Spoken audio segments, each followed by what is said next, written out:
Midsummer, 1957. Li Qingshan came to with a splitting headache and found himself lying in the bed of Wang Naixiang, the pretty young widow of Stone Creek Village. She was passed out beside him, just as drunk as he'd been. Someone had deliberately torn her clothes into a mess. Outside the courtyard gate, Zhao Guwei and his wife were leading a crowd of villagers straight toward them, ready to catch him in the act. The second that door swung open, Li Qingshan would either lose his family's house or wear a stain on his name that no amount of scrubbing could ever wash out. But Zhao Guwei had no idea that the 18-year-old good-for-nothing lying in that bed wasn't the same kid anymore. The soul inside him had already lived a full lifetime. The mud brick house was low and stuffy, thick with the smell of liquor and packed earth. The familiarity of it made Li Qingshan's scalp crawl. He remembered this day, and he remembered exactly what came next. Outside, the sun scorched everything in sight. The crops in the fields curled up in the heat, and cicadas screamed from one end of the village to the other.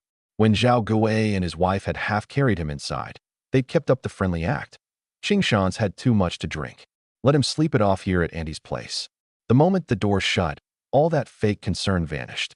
They dumped him next to the bed, quickly checked Wang Naixiang's torn clothes, and started muttering about hurrying off to round up witnesses.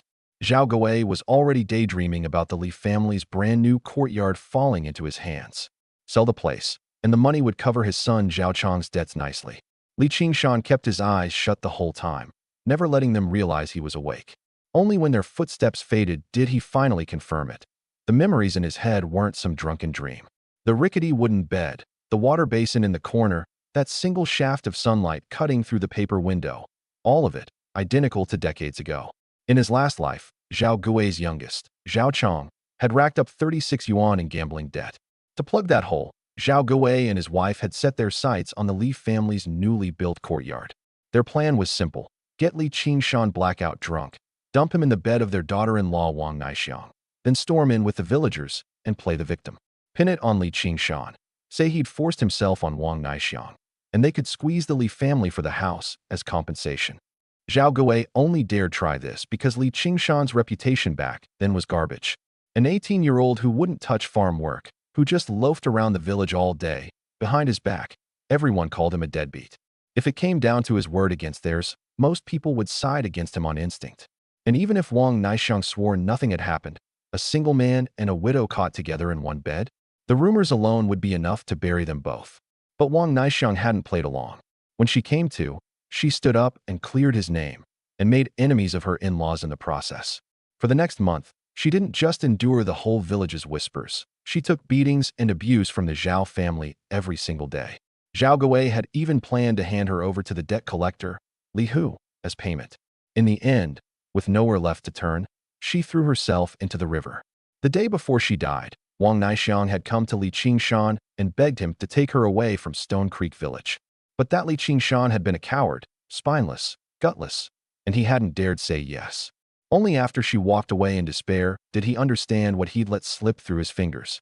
Take me with you in the next life. Those words became a knot in his chest that he couldn't untie for the next 40 years. After Wang Naixiang's death, the Zhao family's harassment and the village gossip made it impossible for Li Qingshan to stay. He left home for good. Later, by sheer luck, he took an old Taoist as his master and learned Tao medicine, martial arts, hunting, carpentry, masonry, all kinds of mountain survival skills. With his marksmanship and hard-won experience, he'd even earned himself the title of #1 gun in his day. And now, one blink, and he was back, right at the day when all of it began. The regrets of his past life could be made up for, slowly, in time. But the door in front of him was about to open right now. Li Qingshan carefully straightened the clothes of the still unconscious Wang Naixiang, doing his best to leave nothing that could be twisted into evidence. Halfway through, she stirred, cracked one bleary eye open, mumbled his name, and then slipped right back under. Outside, Zhao Guwei's voice was already ringing out, hurrying the crowd along. The courtyard gate was locked from the outside. Any normal person would be trapped inside, waiting to get cornered. But Li Qingshan had spent years training in his last life. A wall this low wasn't stopping him. He scaled the back wall, dropped into the rear yard, and circled around behind the crowd, just another bystander who'd wandered over to watch the show. Zhao Guwei, still clueless that the room was now empty, was busy sobbing to the villagers. He wailed that Li Qingshan had gotten drunk and forced his way into his daughter-in-law's room, and that he and his wife, old and frail, hadn't dared to stop him, so they'd run out to fetch witnesses. Li the blacksmith frowned hard at that. He cut straight to it. If you knew your daughter-in-law was being taken advantage of, why didn't you stop him first? How'd you find the time to run through the whole damn village calling people over to watch instead? The question landed right on the hole in the story. But the crowd was there for a spectacle, and nobody wanted to call it early. Zhao Gui quickly unlocked the gate and poured inside with Li Hu, Li the blacksmith, Zhang the tofu maker, and a dozen-odd households of villagers. Ho Hot and other village women were in the mix too. Some genuinely worried something terrible had happened. Others just wanted to watch Li Qingshan crash and burn. Zhao Gui had even kept his words vague on purpose, letting everyone paint their own picture of what was going on inside. It wasn't a clever trick, but in a village where everyone knew everyone, it worked perfectly. The facts weren't even sorted out yet, and the gossip could already circle the village 3 times over. But the bed held only Wang Naixiang, fully clothed. Li Qingshan was nowhere in the room. Zhao Gui and his wife froze. They dumped the man in that bed with their own hands and locked the gate themselves. How does someone blackout drunk just vanish into thin air? Li Hu had no patience for their guessing game. He was here to collect a debt, not put on a play. The money Zhao Chong had borrowed needed to be answered for today. Desperate to stall him, Zhao Gui had his wife douse Wang Naixiang awake with cold water, then started grilling her about where Li Qingshan was hiding. Wang Naixiang came to and saw a room full of men. Then she heard her own in-laws cursing her out in front of everyone. For a moment, she couldn't make sense of any of it.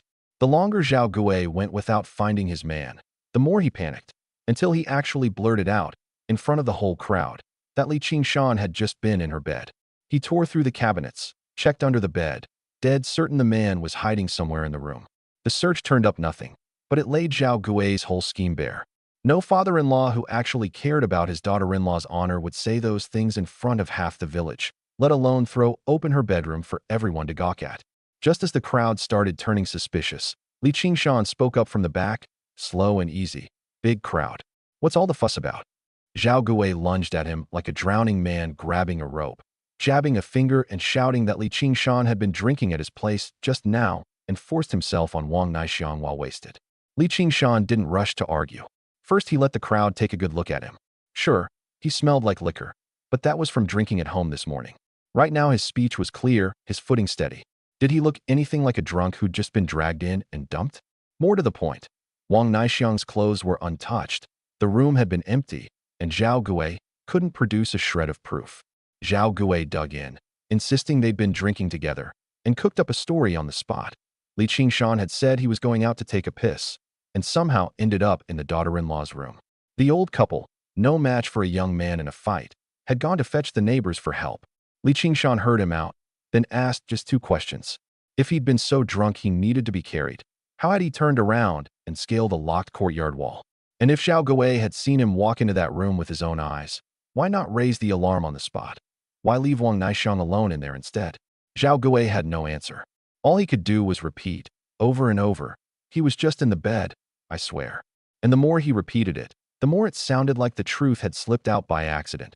Because how else could he be so sure, unless he'd put the man there himself? Li the blacksmith was the first to step up for what was right.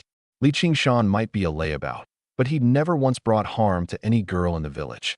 For Zhao Gui to slap a charge like this on him, it could ruin a young man's entire life. The other villagers caught on too. Catch a thief with the loot, catch a cheater in the act. Zhao Gui had built up a whole vivid story before dragging everyone over here, and then the room turned up nothing. Any way you cut it, this reeked of a deliberate smear. Watching the whole thing spiral out of his control, Li Hu simply slapped Zhao Chong's Ayu down in front of Zhao Gui. He didn't care why the Zhao family had failed to trap Li Qingshan. All he cared about was when those 36 yuan were getting paid. And in Stone Creek Village in 1957, a pound of sweet potatoes cost 8 cents, corn about a dime, pork maybe 40 cents a pound. 36 yuan was no small debt, enough to keep an ordinary farming family gasping for years. Zhao Gui's legs gave out, and he dropped to his knees right there, begging Li Hu for a few more days, and pleading, over and over, not to have Zhao Chong's hand cut off. This was exactly the moment Li Qingshan had been waiting for. In front of everyone, he laid out the Zhao family's whole scheme, start to finish. Zhao Chong had gambling debts. Zhao Gui couldn't cover them, so they tried to frame their own daughter-in-law and squeeze the new courtyard out of the Li family to plug the hole.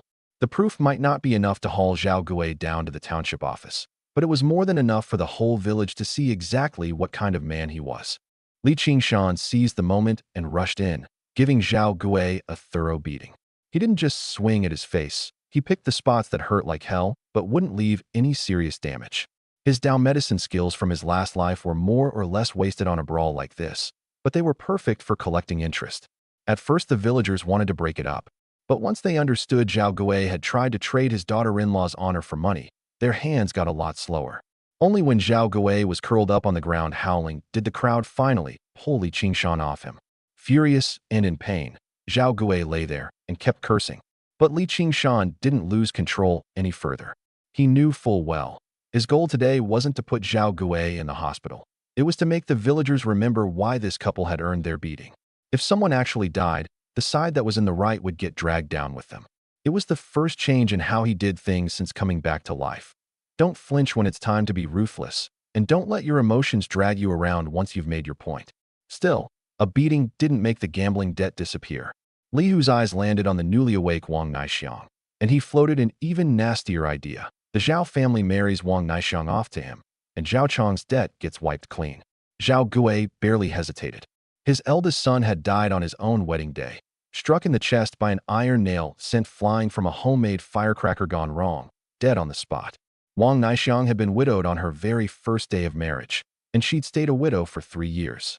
But in Zhao Gui's eyes, a dead son's wife had already lost her value. If she could buy back his younger son's hand, well, that was a bargain he'd take any day. Wang Naixiang flat out refused. She'd heard Li Hu was sick with something, and she knew the man was vicious and domineering. Marrying him meant a life of misery, guaranteed. Yet Zhao Gui and his wife turned it around and accused her of being selfish, said the Zhao family had paid a bride price to bring her in, so she was obligated to obey her in-laws. If she wouldn't make the sacrifice, then Zhao Chong losing a hand would be entirely her fault. The Zhao woman said it with particular self-righteousness. Zhao Chong was a man, lose a hand, and the rest of his life was ruined. Wang Naixiang was just a widow. Sooner or later, she'd have to find another man anyway. By her math, it didn't matter who the daughter-in-law married. What mattered was whether it could buy their son back whole. It sounded like she was invoking some family law. In reality, she was just treating a living person as an object to settle a debt. Isolated and with no one to turn to, Wang Naixiang cast a pleading look toward Li Qingshan. He didn't let her down. In front of everyone, he reminded Zhao Gui that this was the new society now. Marriage was a matter of free choice. Wang Naixiang's marriage couldn't even be forced by her own birth family, let alone decided by in-laws whose son was already dead. If the Zhao family dared to force a widowed daughter-in-law to remarry, they'd have some explaining to do to the propaganda officer. Zhao Gui wouldn't back down, still harping on the bride price. So Li Qingshan told him to go collect it from whoever had taken that bride price. Wang Naixiang had married and to be his son's wife, not to spend her whole life as a widow for the Zhao family. She'd lost her husband on day 1 and wasted 3 years for nothing. If anything, it was the Zhao family who owed her. Seeing Li Hu and her in-laws still moving to force her, Wang Naixiang grabbed a pair of scissors from the room and pressed them to her own throat, telling everyone, "Force me to marry, and I'll die right here." The move dropped the whole room into dead silence. The villagers hurried to talk her into putting the scissors down, and they warned Zhao Gui and Li Hu too. If they drove someone to death, not one of them would walk away clean. Li Hu especially. He was angling to run for militia company commander, get tagged with forcing a marriage and driving someone to their death, and forget the post. He wouldn't even clear the township's background check. Li Hu finally had second thoughts, but he still wouldn't let go of the 36 yuan. Zhao Gui and his wife were caught between fearing Wang Naixiang might actually do it and fearing Zhao Chong's hand couldn't be saved. And so the standoff hung there in the room. That was when Li Qingshan stepped up and offered to settle the Zhao family's debt himself. Everyone's first reaction was disbelief. The Li family wasn't well off, and Li Qingshan had no real livelihood of his own. Where would he get 36 yuan? But what he was really after wasn't the Zhao family at all. It was that rundown little courtyard of theirs. Decades later, Stone Creek Village would launch into a construction boom, and a work crew digging on the old Zhao property would unearth an underground palace beneath it. 9 chambers in all. 4 of them stayed below freezing year-round, and the rest were cold and dry too, ideal for long-term storage of meat and vegetables. Later, people found a limestone cavern below it, which finally explained the strange, constant cold. But right now it was the summer of 1957, and much of the country was pushing forward with advanced cooperatives. By Li Qingshan's memory, Stone Creek Village hadn't formed an advanced co-op yet, but in about a year, it would be folded straight into a people's commune. Once everyone was eating from the communal pot, holding onto your own grain and meat wouldn't be easy. If he could open up that underground palace ahead of time, then stockpile with game from the mountains, this shabby little courtyard would become the most valuable storehouse in the whole village. Li Qingshan knew exactly what he was doing. He wasn't here to pay off Xiao Chang's gambling debt, and he sure wasn't playing hero on some impulse to save the damsel. He was spending 36 yuan to buy the single most critical survival resource of the next decade plus. The problem was, right now, he didn't have a cent. So Li Qingshan turned to Li Hu and proposed borrowing 36 yuan, to be repaid a month later at 40 yuan, principal and interest, with the Li family's newly built courtyard put up as collateral. The villagers sucked in sharp breaths. The Zhao family's beat-up courtyard was worth 30 yuan at most, but the Li family's new house was spacious, solid, and well-located, easily worth 40. Everyone had assumed it was being set aside for Li Qingshan's own wedding, and they scrambled to talk him out of throwing his future away to fill the Zhao family's hole. Li the blacksmith reminded him that the house had been raised shovelful by shovelful, brick by brick, by Li Sankuei himself. Lose it, and what would he marry a wife with? Zhang the tofu maker urged him not to be reckless. The Zhao family's debt was the Zhao family's to carry, and no outsider needed to stake a lifetime's roof over their head on it. These people were genuinely looking out for him, so Li Qingshan didn't snap back. He only said he'd already thought it through. Explaining the underground palace and the coming commune was obviously impossible, so he let the crowd chalk the whole deal up to a young man's gamble. Only Li Qingshan knew the truth. That house had never really been his to begin with. The Li family hadn't split their household yet. His grandfather, Li Laoduan, controlled all the family's land, income, and homestead. The new courtyard had been built mostly by Li Qingshan and his father Li Sankuei's own labor. But in the end, Li Laoduan would hand it over to his most favored eldest grandson, Li Qingshu. In his last life, father and son had worn themselves out for 2 years, only to build a wedding house for the uncle's family. That being the case, Li Qingshan felt not the slightest pang about putting it up as collateral. As long as he earned 40 yuan within the month, Li Hu would profit and the house wouldn't actually be lost. And even if Li Laotuan found out and raised hell, well, the contract was already signed, the deed was done, and there'd be no easy way for him to overturn it. After running the numbers, Li Hu agreed on the spot. For yuan of interest was nothing to sneeze at, and if Li Qingshan couldn't pay up, he'd get a far more valuable new courtyard instead. Anyway he sliced it, he wasn't the one coming out behind. Both sides drew up the IOU. Li Qingshan took the 36 yuan, and he turned right around and set the money down in front of Zhao Gui. Your courtyard, I'm buying it. To save Xiao Chang, Zhao Gui grabbed for that cash faster than anyone. But Li Qingshan wouldn't let him seal it on a verbal promise alone.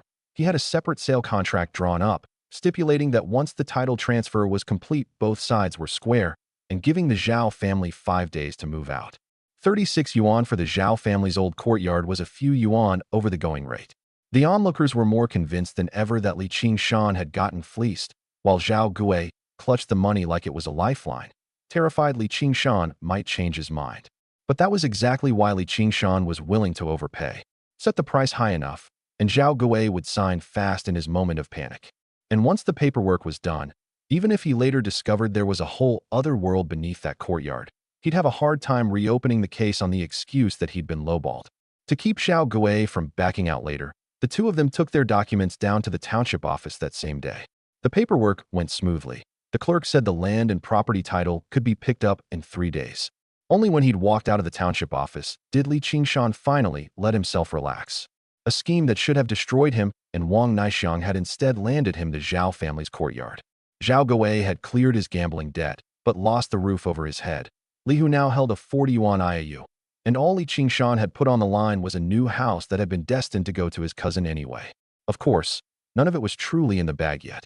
The township office wouldn't issue the title for 3 more days, and the Zhao family still had 5 days to move. Li Qingshan had to guard against them backing out midway, and he had to scrape together 40 yuan within the month. Miss a single step, and today's slick reversal would leave a mess behind. On the surface, all 3 men figured they'd solved their problems. In reality, the only one who'd actually secured his future was Li Qingshan. The news reached Stone Creek Village before they even got back. Some said Zhao Chang had ruined his family. Others said Li Qingshan was even crazier than Zhao Chang. mortgaging a brand new house to borrow 36 yuan and buy an old dirt courtyard. No matter how you did the math, he'd overpaid by several yuan. Li Laoduan was cooling off under the tree at the edge of the village when the news reached him. His old rival, Zhao Yutian, made a point of pouring salt in the wound, telling him the IOU was already in Li Hu's hands. Li Laoduan grabbed his dry tobacco pipe in a rage and hurried home, because in his plans, that new house was for his eldest grandson Li Qingshu to marry with, and Li Qingshan had never had any right to touch it. By the time Li Qingshan got back from handling the paperwork, it was nearly dark. At the village entrance, he warned Zhao Gui one more time. Once the deed came through, the two families were completely square, and the Zhaos had to be out within 5 days. Zhao Gui, focused only on getting home to check whether Zhao Chang's hand was still attached, agreed on the spot and hurried off. The first step, the courtyard, was done. Next came that 40 yuan debt. Li Qingshan planned to head into the mountains the next day. Stone Creek Village backed onto old-growth forest, where pheasant, hare, roe deer, and wild boar were hardly rare. In town, a pheasant fetched over 40 cents, a hare around 40, a dressed young boar, if it still came out to 150 or 60 pounds at 36 cents a pound, could sell for 50 or 60 yuan a head. And with enough luck, say, a sable pelt fit for export in exchange for foreign currency, a single hide could go for over 200 yuan. Li Qingshan remembered these prices well. Hazel mushrooms went for 20 cents a pound, soybean oil about 70 cents, lard around 50. For an ordinary farming household, scraping 40 yuan out of the fields was brutally hard, but mountain goods could turn into cash fast. The old forest was dangerous, yes, but it was also one of the few places a man could get started with no capital at all. The numbers made a person's eyes light up, but mountain money was never there for the taking. The best hunters had a gun, a hunting dog, and hard-won knowledge of the terrain. Right now, Li Qingshan had no gun, no dog, not even a decent bow, knife, or coil of rope ready to go. Luckily, those shortages could be worked around. The truly valuable thing, experience, was already carved into his mind. In those years with the old Taoist, he'd learned more than reading game trails, setting snares, and tracking.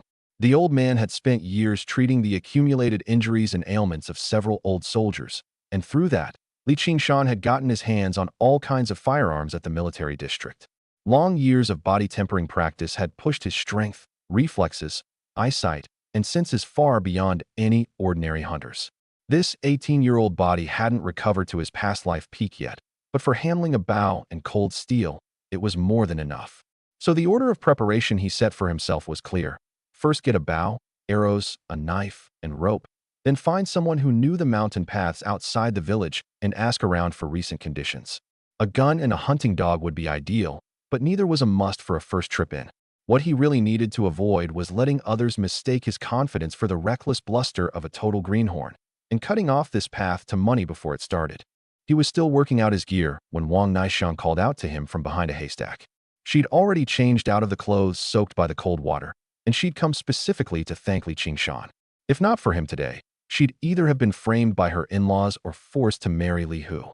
Li Qingshan told her, from now on, if the Zhao family bullies her again, she can come straight to him. A perfectly ordinary promise, but to Wang Naishang, it carried a weight that was almost staggering. She'd lost her husband on their wedding day, and for the 3 years since, the Zhao family had branded her a husband killer. She did the heaviest work in the house and ate the worst food, and when she was wronged, there was no one she could even talk to.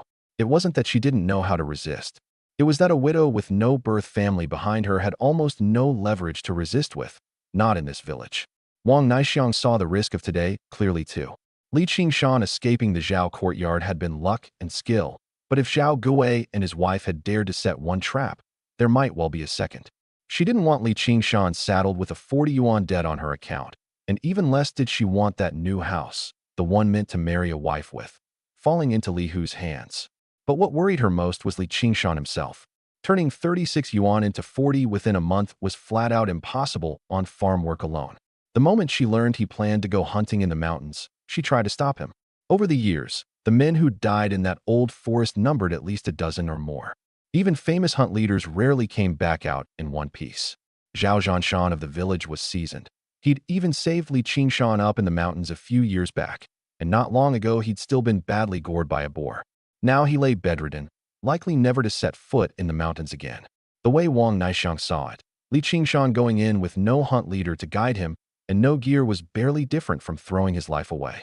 His elder brother had long since fled an arranged marriage and left home, and rumor had it he'd died somewhere out there. If something happened to Li Qingshan too, Li Sankuei and his wife would have no one to care for them in old age, and the widowed sister-in-law would lose her last support as well. She even said she'd sooner marry Li Hu. Anything was better than Li Qingshan gambling his life away. Li Qingshan cut her off flat. Going up the mountain wasn't only about the dead, it was about changing the whole family's life. Besides, he was going into the old forest to hunt, not to die.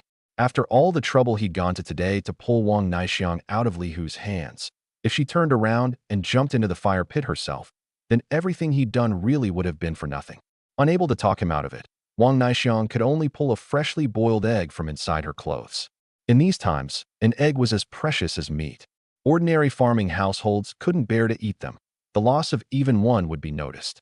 Given Wang Naixiang's position in the Zhao household, if her in-laws found this egg missing, it likely meant another beating and another round of curses.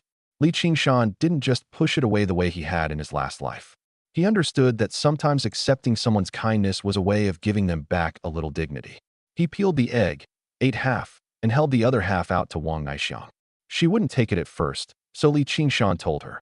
If she wouldn't even share half an egg with him, then how could she ever really come to him when she'd been wronged? The two of them split one egg behind the haystack. To Li Qingshan, it was just a bite of a long-missed farm egg. To Wang Naixiang, it was the first time in 3 years with the Zhao family that anyone had treated her as a person who deserved something good to eat. And in that half an egg, Li Qingshan saw exactly where Wang Naixiang stood. She had no money, nothing valuable to give. All she could do was risk a beating to save one bite of food. If a kindness like that were handed back to her face, what she'd carry home wouldn't be the egg, but the rejection of "you don't need to look after me." Li Qingshan chose to accept the gesture and to hand back his own half in return, so that what passed between them was no longer just one-sided charity and debt. The sky was darkening. Wang Naixiang hurried back to the Zhao household to cook, and Li Qingshan returned to the Li family compound. The dinner table in the yard was already set, but the mood was more like a trial. Li Laoduan had 3 sons. Li Qingshan's father, Li Sankuei, was the third. Their family of 4 lived in 2 cramped rooms on the east side of the compound, right next to the storeroom, the kitchen, and the outhouse. Li Sankuei and his wife had 1 room. Li Qingshan and his widowed sister-in-law were crammed into the other, separated only by a wooden partition. The partitions cut the doorways down to a narrow half, and once you set a small bed inside, there was barely room to turn around. His eldest uncle, Li Dakuei, and his family lived far more spaciously. His only son, Li Qingshu, was Li Laoduan's most favored eldest grandson. He had not just his own room, but a study besides. The whole family put up grain and money to send Li Qingshu to the rural part-time upper primary class, and even though his grades sat at the bottom year after year, in the old man's mouth he was still the child with the most promise. The second uncle's family had a pair of twin sons, currently apprenticing under Carpenter Zhao. On top of that, Li Laoduan had a married daughter who rarely came home. Though 4 households lived under one roof, the seating at the table laid out every degree of favor and neglect in plain sight. Li Laoduan and his wife sat at the head, the good dishes set before them. Right beside them were Li Qingshu and the eldest uncle and aunt. The second uncle's family came next, and Li Sankuei and his wife, Li Qingshan, and the widowed sister-in-law could only sit at the very far end, eating the worst of what was on the table. Li Qingshan had barely sat down when Li Laoduan waved his dry tobacco pipe and ordered him to stand back up. Li Dakuei seized the chance to attack, saying that at 18, if Li Qingshan dared mortgage the new house today, tomorrow he'd dare to murder and set fires.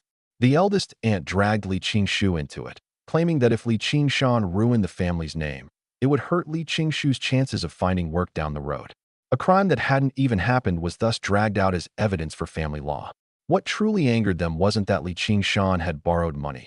It was that he'd touched a benefit that had been set aside for Li Qingshu. Li Laoduan demanded to see the IOU and ordered Li Qingshan to go find Li Hu at once and return the 36 yuan.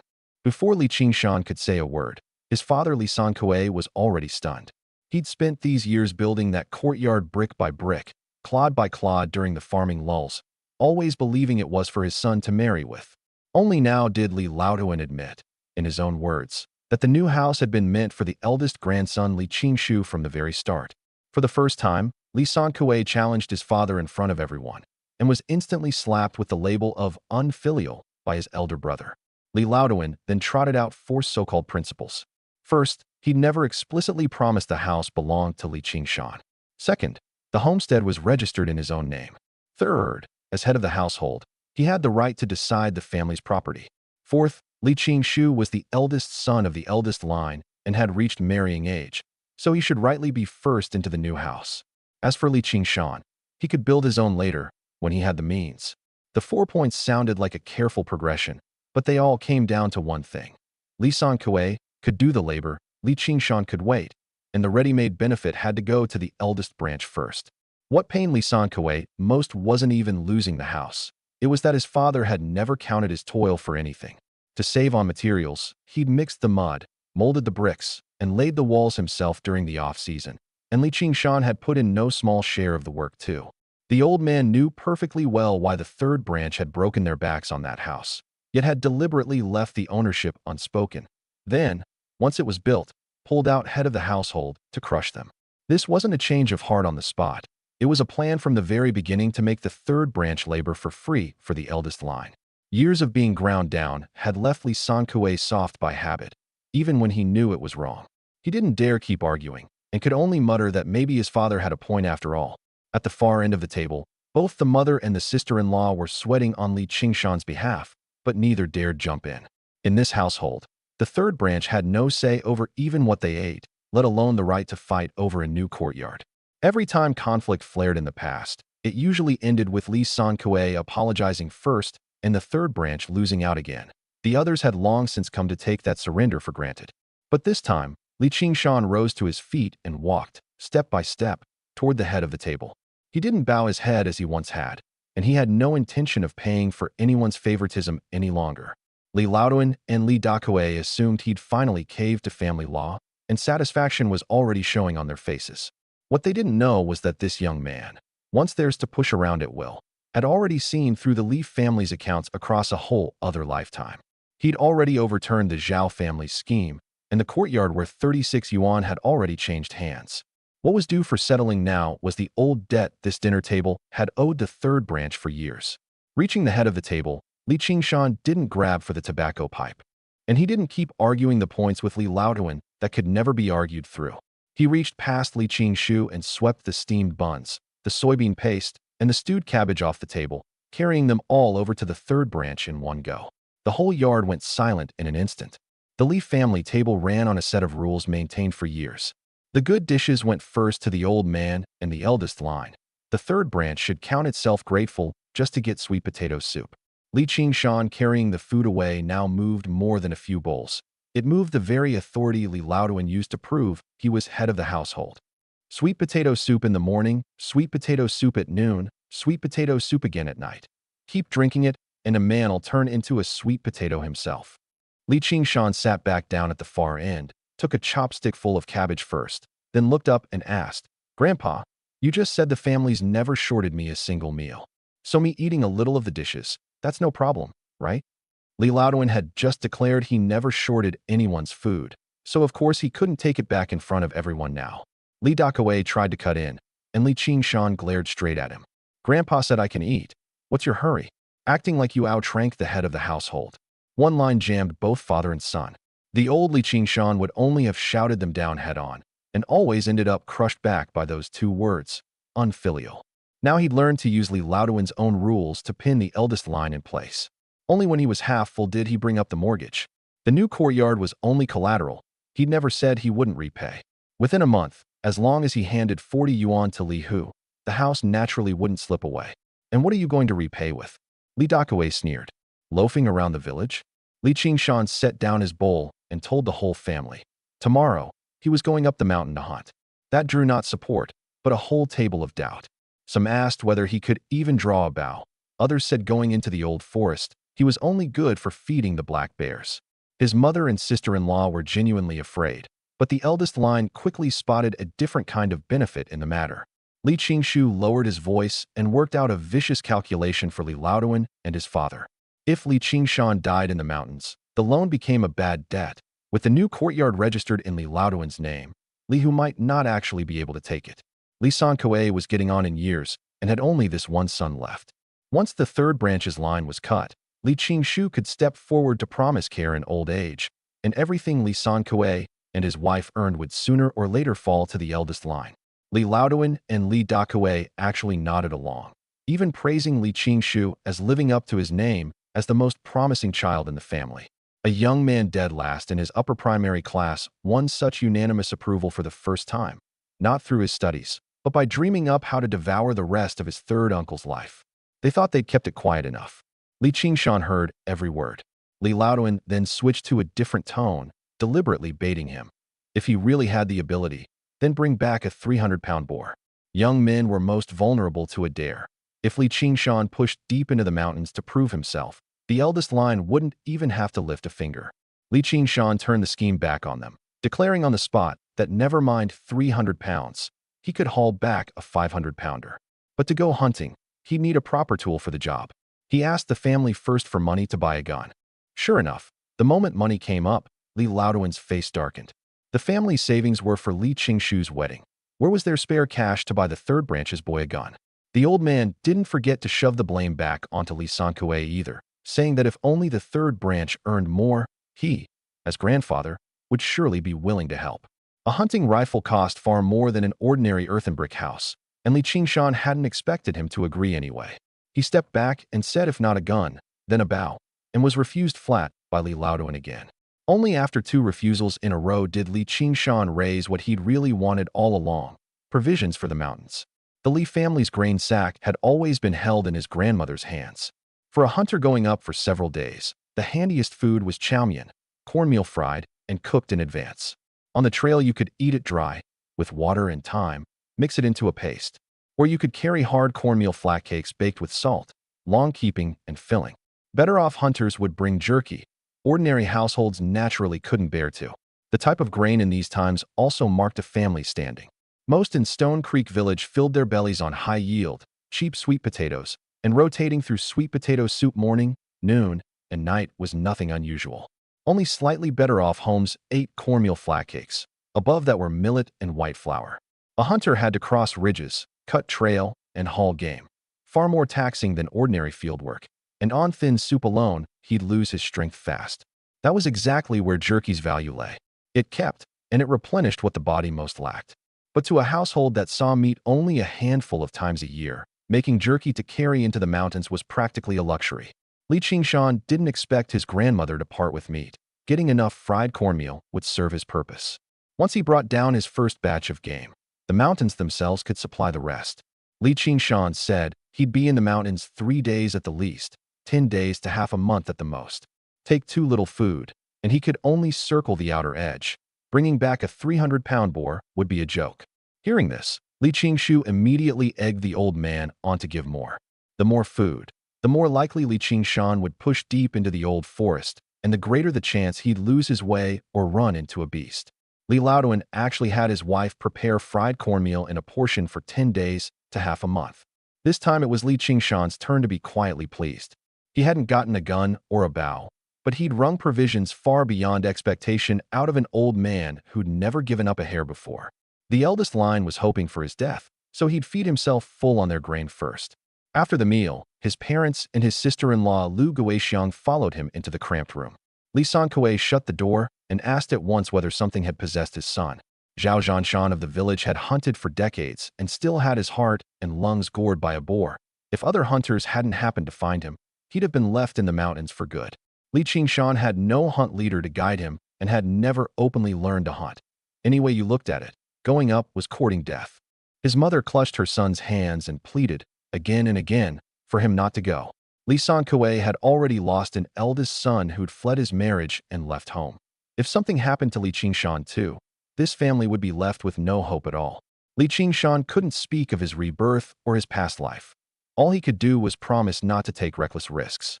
He explained to his parents that going up the mountain wasn't only for the 40 yuan, but to give the third branch the means to break away from the Li family. Once the paperwork on the Zhao family's old courtyard was settled, they'd have a place of their own, and then they had to split the household as soon as possible. The moment he heard the words, split the household, Li Sankuei instinctively wanted to shrink back. He'd been ground down too long by filial duty and paternal authority.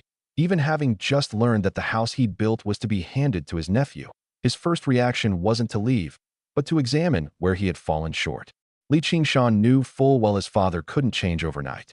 He'd need to earn money first, bring back meat, and let Li Sankue see with his own eyes the rewards that came after resisting. When a person has grown used to being shortchanged, talk alone can rarely wake him. Someone has to break down that first door for him. In his last life, once Li Laoduan grew old, the eldest and second uncles hid far away, and the one who actually shouldered his care and burial was Li Sankue, the very man they'd exploited most. His father wasn't blind to the favoritism. He just always felt one more round of enduring would earn him acknowledgement. The truth was, every concession only made the others more certain the third branch had no bottom line. This time Li Qingshan didn't intend to wait any longer. He'd already thought through the worst case. If his father still refused to split, he'd take his mother away first. If his mother wouldn't go, he'd ask his sister-in-law. And if no one dared step out the courtyard gate, he'd move into the Zhao family's old courtyard alone. Only by first building a life beyond Li Laoduan's control could he ever bring his family out, one by one. Lu Guixiang didn't join in trying to stop him. She only said Li Qingshan was grown now, and since he'd made his decision, she, his sister-in-law, supported him. Then she left the room by herself. Li Sankue sighed that it was his own lack of ability, and in the end laid down just one condition. Before setting out, Li Qingshan had to go to the far end of the village and see Zhao Zhanshan. The old man might be too injured to leave his bed, but the decades of forest experience were still in him. At the very least, he could tell Li Qingshan which places not to go and which rules not to break. After his parents left, Li Qingshan sat cross-legged on the bed and tried to run the Taoist mental method and body-tempering art he'd learned from the old Taoist in his last life. The result quickly threw cold water on him. The memories and the medical skill were still there, but his physical cultivation hadn't come back with the rebirth. Everything had to be rebuilt from scratch. His body-tempering art was also called the Taoist health-preserving fist. Its purpose was to forge the flesh and gradually give rise to pure true qi within the body. The Taoist mental method governed the use of that force. An ordinary physician reads a pulse mainly by its feel, which inevitably leaves room for error. If Li Qingshan sent pure true qi into the meridians, he could discern an ailment far more finely. Acupuncture worked the same way, with true qi to aid it. A few gold needles could achieve what ordinary technique needed many needles to do. The gold needle art passed down by the old Taoist went up to 13 needles, each one harder than the last. In his last life, Li Qingshan had studied bitterly for decades and could steadily apply only up to the 6th needle, already enough to handle the vast majority of illnesses. His master had once said he might, in this life, touch the 9th needle. Before that could come true, he'd found himself back at 18. 13 needles didn't mean every ailment had to be stuck with all 13. The deeper the illness, the higher the level required. Common complaints could often be handled in a few needles. The real difficulty was that each additional needle raised the demand on true qi control and the body's endurance by a whole tier. That Li Qingshan could reach the 6th needle in his past life came not just from memorizing the points, but from decades of cultivation that had forged stable true qi. Now the technique, the pharmacology, and the experience were all in his head, but inside his body was empty. It was like an old carpenter who still remembered how to build a house, but had no saw, no plane, and no lumber in hand. On ordinary pulse reading and acupuncture alone, he was still better than most barefoot doctors in the villages and towns. But faced with a grave injury like Zhao Zhanshan's, one that reached the heart vessels, without true qi, he couldn't truly bring the full inheritance to bear. Medicine was his other trump card for surviving in this era, but to unleash its real power, he had to first refine pure true qi. After running through the health-preserving fist once, the meal he'd just eaten felt as if it had been burned hollow, leaving him so hungry he lay on the bed with no wish to move. Cultivation was hugely draining. Sweet potato soup and fried cornmeal could hardly sustain it for long. He had to take in meat. And so hunting gained one more reason he couldn't avoid. Without meat, neither his body nor his medicine could recover. Around 5 the next morning, with the sky still a dim gray, Li Qingshan rose and sorted his gear. There was a hatchet in the woodshed and rope to be found at home. Once in the mountains, he could carve throwing spears and set traps. Without a bow, the first trip would be harder, but not without options.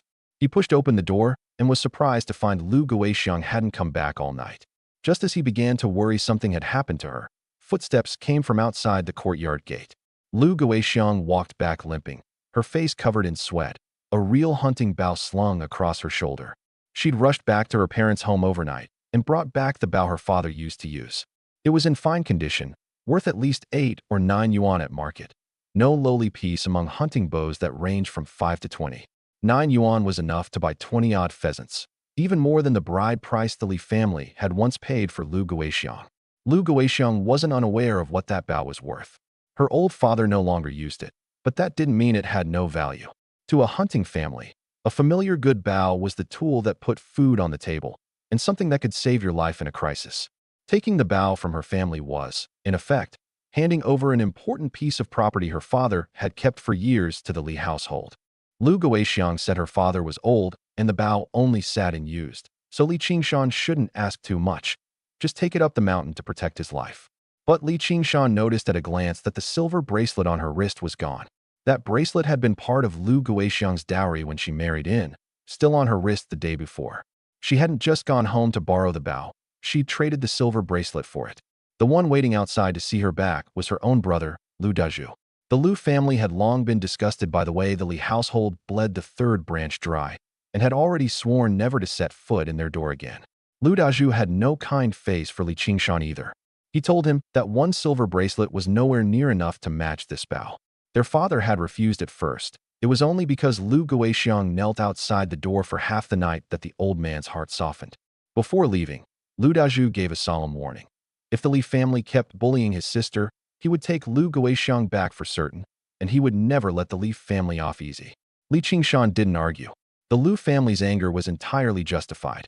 A woman had given up her dowry to see her brother-in-law safely into the mountains, then knelt a whole night outside her family's door, a debt of feeling that couldn't be squared with a few words of thanks. He made a note in his heart.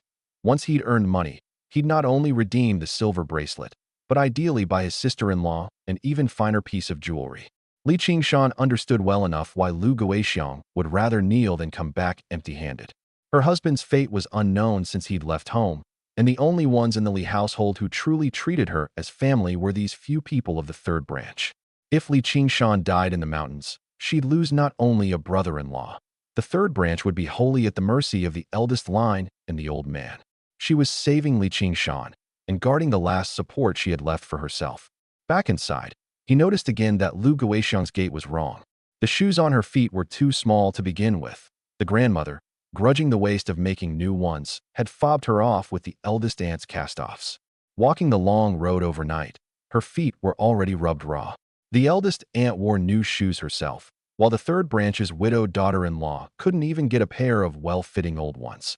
This was the Li family's so-called treating everyone alike. Li Qingshan went to his room and fetched a pair of his own shoes. Though the size ran large, at least they wouldn't keep chafing her raw. He set them before Lu Guixiang and promised to buy her a proper store-bought pair once he was back from hunting. Lu Guixiang started to say old shoes loosened with wear, but Li Qingshan wouldn't let her keep toughing it out.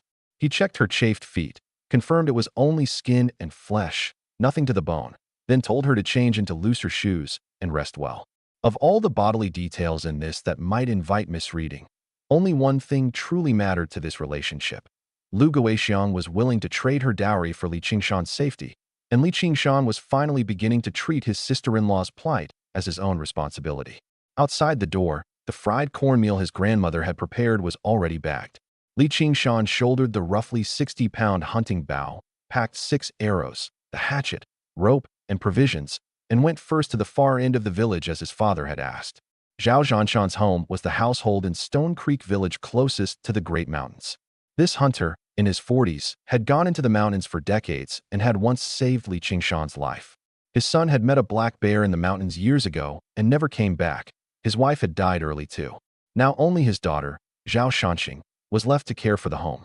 Before Li Qingshan even reached the door, he heard coughing he couldn't suppress from inside. Zhao Zhanshan had recently had his heart and lungs gored by a boar. He'd clung to his life, but his body was so weak that even speaking took effort. The heavy smell of Chinese medicine drifted around the bedside, and nearly everything in the house worth selling had already been sold to pay for treatment. Zhao Zhanshan didn't start by teaching how to kill game. First, he asked whether Li Qingshan had truly decided to go into the mountains. Only on getting an affirmative answer did he begin, starting with staying alive. Don't go up on the 1st or 15th of the lunar month. Don't chase down unfamiliar game trails. Set traps according to the game's size and travel habits. Near water, you may easily meet game, but you'll just as easily meet beasts and other hunters. Which tracks meant a boar herd had just passed, what terrain suited setting a snare, how to judge the light, and the way back. He laid out decades of experience one item at a time. The heaviest line among them was this: what's most fearsome in the mountains isn't always the boar or the black bear. Sometimes it's people. As Zhao Zhanshan spoke, he often broke off halfway into violent coughing and had to stop to catch his breath. Even so, he couldn't bear to leave out a single item. For an old hunter who could never go up the mountain again, passing his experience to a young man willing to truly listen was, perhaps, another way of returning to the forest. Li Qingshan didn't go through the motions just because he had his past life experience. He knew the terrain, the herds, and the hunter activity could change from year to year, and what Zhao Zhanshan held was the most immediate picture of the country around Stone Creek Village in 1957. What's more, the old man had saved his life years ago. This morning's teaching was not just a few techniques, but a debt of kindness he had to remember. Beasts attacked for food and territory. Their intent was usually visible. People struck for game, guns, pelts, and secrets, often with no warning at all. Zhao Zhanshan told Li Qingshan to avoid traveling with unfamiliar hunters as much as possible, and never to casually reveal his catch. Seeing her father cough worse the more he spoke, Zhao Shanxing could only come in and cut him off. Zhao Zhanshan still gripped Li Qingshan's wrist and told him once more to keep guard against people fixed in his mind. Out the door, Zhao Shanxing handed Li Qingshan the household's last precious hunting asset, a local hunting dog named Da Huang. Da Huang was yellow-furred all over. The lead dog Zhao Zhanshan had trained over many years. He could track game by the scent lingering close to the ground, what hunters called a low nose. The rarer high nose, which locked onto scent straight from the air, was hard to find even one of within 10 li. A low nose was a tier lower, but already the helper an ordinary hunter could only wish for. A pack of hunting dogs was generally divided into lead dog, quick flank, and heavy hold. The lead dog searched and pointed the way. The quick flank was fast, suited to the chase. The heavy hold was strongly built and tasked with grappling large game. Assemble a full set, and you had the confidence to run a boar to ground. Now there was only Da Huang, but at least he could help Li Qingshan find trails and give warning. This dog was also the last companion Zhao Zhanshan had refused to sell off. Medical fees had already forced the Zhao family to sell most of their belongings, and the hunting gun had been lost the day of the accident. Yet Da Huang was kept, which showed just how much he meant to the old man. Zhao Shanxing was willing to give the dog to Li Qingshan both out of trust in the man her father had saved and in the hope that Da Huang could go on being a true hunting dog, rather than wither slowly in a yard. Zhao Shanxing still felt the regret that her father's gun had been lost when he was injured. Otherwise, Li Qingshan wouldn't have to go into the mountains on a single bough. She stroked Da Huang's head and told him to go with Li Qingshan. Da Huang knew this young man who often came to the Zhao home. After 2 soft whimpers, he nuzzled up against his leg. Li Qingshan was just about to leave when a hunter in his 20s came hurrying over, cradling a fresh boar's heart in his hands. His name was Wang Kuan, and he'd gone up the mountain with his father and several other hunters, claiming they'd just taken a boar of over 500 pounds. He'd brought the boar's heart not as a gift, but to make good on a promise Zhao Shanxing had publicly made. Zhao Zhanshan's injury was to the heart vessels. The prescription the physician had written was missing one special medicinal guide: a fresh heart from a boar over 500 pounds, dead no more than 3 days. Ordinary male boars ran mostly from 2 to 400 pounds. 300 already counted as a big one, and a 500-pound giant usually roamed the deep old forest, not only hard to find, but far harder to kill. The Zhao family had exhausted their savings on treatment. With no other bargaining chip, Zhao Shanxing had put out word to the hunters: whoever brought back a boar's heart that met the requirement, she would keep company for a month. She wasn't making a joke of her own chastity. It was that without the medicinal guide, her father might not survive the year. Wang Kuan delivered the heart to the door and immediately pressed Zhao Shanxing on whether the promise still stood, even beginning to figure whose home to go to that night. Zhao Shanxing was about to accept when Li Qingshan saw something was wrong. Though the heart had been stretched large, it actually belonged to a boar of only about 300 pounds. Wang Kuan had tampered with it by injecting water. Wang Kuan turned hostile on the spot, sneering that Li Qingshan was just a village good for nothing. He'd never hunted, never seen a 500-pound boar, and had no standing to judge at all. He added that the boar's meat had already been loaded and sold, a full 500-odd pounds, and the villagers could all bear witness. Li Qingshan didn't compete over who could shout louder. He pointed out a medicinal trait very few people knew. Once a boar exceeded 500 pounds, 2 or 3 pale yellow, thread-like markings appeared on the surface of its heart, called flesh yellow vine. They could only be seen clearly under strong light, and had to be taken within 3 days of the boar's death. What the prescription truly required wasn't a heart of sufficient size, but the medicinal property of the flesh yellow vine. The heart Wang Kuan brought had not a single strand of flesh yellow vine on its surface. As for that 500-odd pounds of meat, it proved nothing about coming from one boar. 2 boars of around 300 pounds each, with heads, legs, and organs removed, could together yield over 500 pounds of net meat. Wang Kuan had merely injected water into one of their hearts and used the total meat weight to pass it off as a giant. Li Qingshan told Zhao Shanxing to go verify with the physician who'd written the prescription. Ask clearly whether the flesh yellow vine was present, and the fraud would be exposed at once. Zhao Shanxing didn't skip the check just because she was desperate to save her father. That set of medicine itself cost no small sum. The Zhao family could no longer afford a second dose. If the guide were fake, she'd not only fail to save her father but hand herself over to a swindler. In having her ask the physician, Li Qingshan was really giving her evidence so she wouldn't have to decide based solely on 2 men arguing. Wang Kuan broke into a cold sweat and turned it around, accusing Zhao Shanxing of not trusting him. He snatched the heart back, declaring he'd sooner feed it to the dogs than accept such suspicion, then left in a flustered rage. That reaction amounted to a confession. If the heart truly met the requirement, the thing he should most want was to go see the physician, not to block the verification. Only then did Zhao Shanxing realize she'd nearly paid with her whole life. Wang Kuan's scheme wasn't just a month, either. He'd originally meant to get Zhao Shanxing pregnant, then use that to force her to marry him. With the plan exposed by Li Qingshan, the grudge was now sealed. The Wang family were hunters too. If they crossed paths in the mountains, he'd have to be doubly careful. Zhao Shanxing asked how Li Qingshan knew of the flesh yellow vine. For now he credited his medical skill to a master who lived in the mountains, saying the master had left some time ago, leaving only the inheritance. He wanted to look at Zhao Zhanshan's prescription, but Zhao Shanxing didn't believe an 18-year-old's medicine could surpass physician Zhao's, and refused. Li Qingshan didn't press. In his heart, he split the way to save Zhao Zhanshan into 2 paths. First, actually hunt a boar over 500 pounds in the mountains and obtain fresh flesh yellow vine.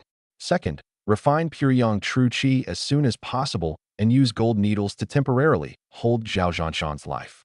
The latter could only stave things off. To truly cure such an internal injury to the heart vessels required at least the 8th needle, and Li Qingshan had mastered only up to the 6th in his last life. In the short term, finding the correct medicinal guide remained the most realistic option. Leaving the Zhao home, he had the bow on his shoulder, the hatchet, rope, and grain sack at his waist, Da Huang close at his heels, and hanging at his chest the jade gourd that had come back together with his soul. The jade gourd was the sect leader's token of the sect the old Taoist belonged to. What the sect was called, the old Taoist had never explained. Li Qingshan even suspected the entire sect had only master and disciple left. In his last life, he'd never fully worked out the gourd's function, and now that it had followed him across several decades, it clearly wasn't just an ordinary ornament. Before leaving the village, Li Qingshan sorted through the accounts on his shoulders anew.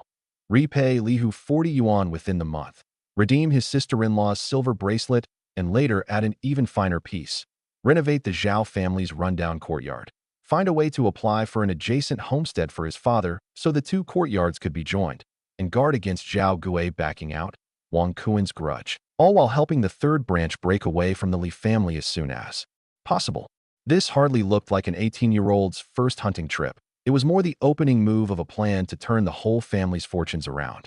He'd barely walked out of the village when someone behind him shouted, "Brother Sean." The one chasing after him was his childhood friend Li Dazhuang. Standing over 1.90 m, Dazhuang was the tallest, sturdiest young man in Stone Creek Village. He had his grandfather's tasseled spear over his shoulder and, tucked at his waist, a piece of cured meat swiped from home. Li Qingshan asked whether his parents knew. Dazhuang answered with total conviction. If they knew, would they've let me out? He then declared that if Li Qingshan wouldn't take him, he'd go into the mountains alone. This clearly wasn't a real choice. Letting the utterly inexperienced Dazhuang blunder in alone was more dangerous than keeping him at his side. Besides, Building a shelter and hauling game in the mountains needed helping hands. Da Zhuang was strong, and he carried a tasseled spear for close-range defense. Li Qingshan could only take him on. Da Zhuang had been Li Qingshan's follower since childhood. When the two bet, Da Zhuang often lost. Wherever Li Qingshan said to go, he'd mostly follow without asking why. The young man was simple-minded, but loyal, obedient, and physically far beyond his peers. Teach him the rules of the mountains clearly, and he'd be more reliable than scrambling to find some complicated grown hunter. As for that stolen cured meat, Li Qingshan didn't urge him to return it. He was already in the mountains, and the meat was the most practical high-energy provision. Once they came back with game, he'd compensate Da Zhuang's parents from the share, far safer than sending him back alone now. 2 men and 1 dog formally entered the mountains. The high summer old forest blocked most of the sunlight, but it wasn't cool. Moisture steamed up in the heat, and the air was as stifling as a steamer basket. Many places had no path at all. They could only hack through the brush with the hatchet, treading on dead branches to work their way in bit by bit. Li Qingshan had Da Zhuang take off the red tassel from his spear point. The bright red cloth was too conspicuous in the forest. It might spook game and reveal their position too early. On this first trip, he didn't blindly push for depth, planning 5 days in total. About 2 days of travel there and back, 3 days hunting at the chosen spot. Carrying loads, the two could only advance about 10 kilometers a day. For the boundless old forest, this was still relatively outer ground, yet already enough to get the inexperienced lost. Past 5 in the afternoon, they found a small stream and stopped nearby. Most animals need water after feeding. Hares are often active at night, while pheasants and roe deer prefer dawn and dusk. Setting camp near a water source raised the odds of spotting game, but he had to keep a safe distance and avoid blocking a predator's drinking route head-on. In the summer-old forest, day broke early. The sky began to pale around 4 in the morning, and it didn't go fully dark until past 7 at night. The long daylight was good for travel, but it could also lead 2 newcomers to misjudge the time remaining. Li Qingshan insisted on stopping past 5 precisely to finish scouting, lighting a fire, and building a shelter before dark. Greed for 2 more hours of trail would multiply the danger of an unplanned open-air night. After a day's walk, Da Zhuang was reluctant to eat the cured meat right away, wanting to save it for later. But Li Qingshan split the meat in 2 and mixed fried cornmeal with cold water. He gave Da Zhuang a chain of logic that sounded utterly reasonable. The old forest had abundant grass, so plenty of grazing animals. Plenty of grazers meant plenty of carnivores, plenty of animals, and of course meat wouldn't be scarce. Since they were about to start hunting, eating their own cured meat first to restore their strength was the smart move. Da Zhuang nodded along, entirely oblivious that the core of this whole analysis was really just one thing. Li Qingshan wanted meat right now. By the time they finished eating, it was near 6 in the evening. Li Qingshan had Da Zhuang cut straight branches nearby and tie the removed tassel at camp as a marker, while he took Da Huang to scout downstream along the water. The hunting bow Lu Guixiang had brought back was about 60 pounds, with a maximum range reaching 200 meters, though the truly reliable killing accuracy fell within 50 meters. Small game like hares and pheasants could be shot within 50 meters. Roe deer, and wild goats were best led inside 30. Against a boar, he had to close to about 20 and aim for the heart or neck to have any chance of a kill. Even so, an adult boar's hide and fat were like a layer of natural armor, and a 60-pound bow might not punch through. For now, the game best suited for Li Qingshan to hunt was still small and medium animals. He'd walked only a short way along the stream when the jade gourd at his chest suddenly warmed slightly. Before he could work out why, Da Huang had already darted out soundlessly, his target a hare drinking up ahead. Once in the forest, Da Huang had all but stopped barking wildly.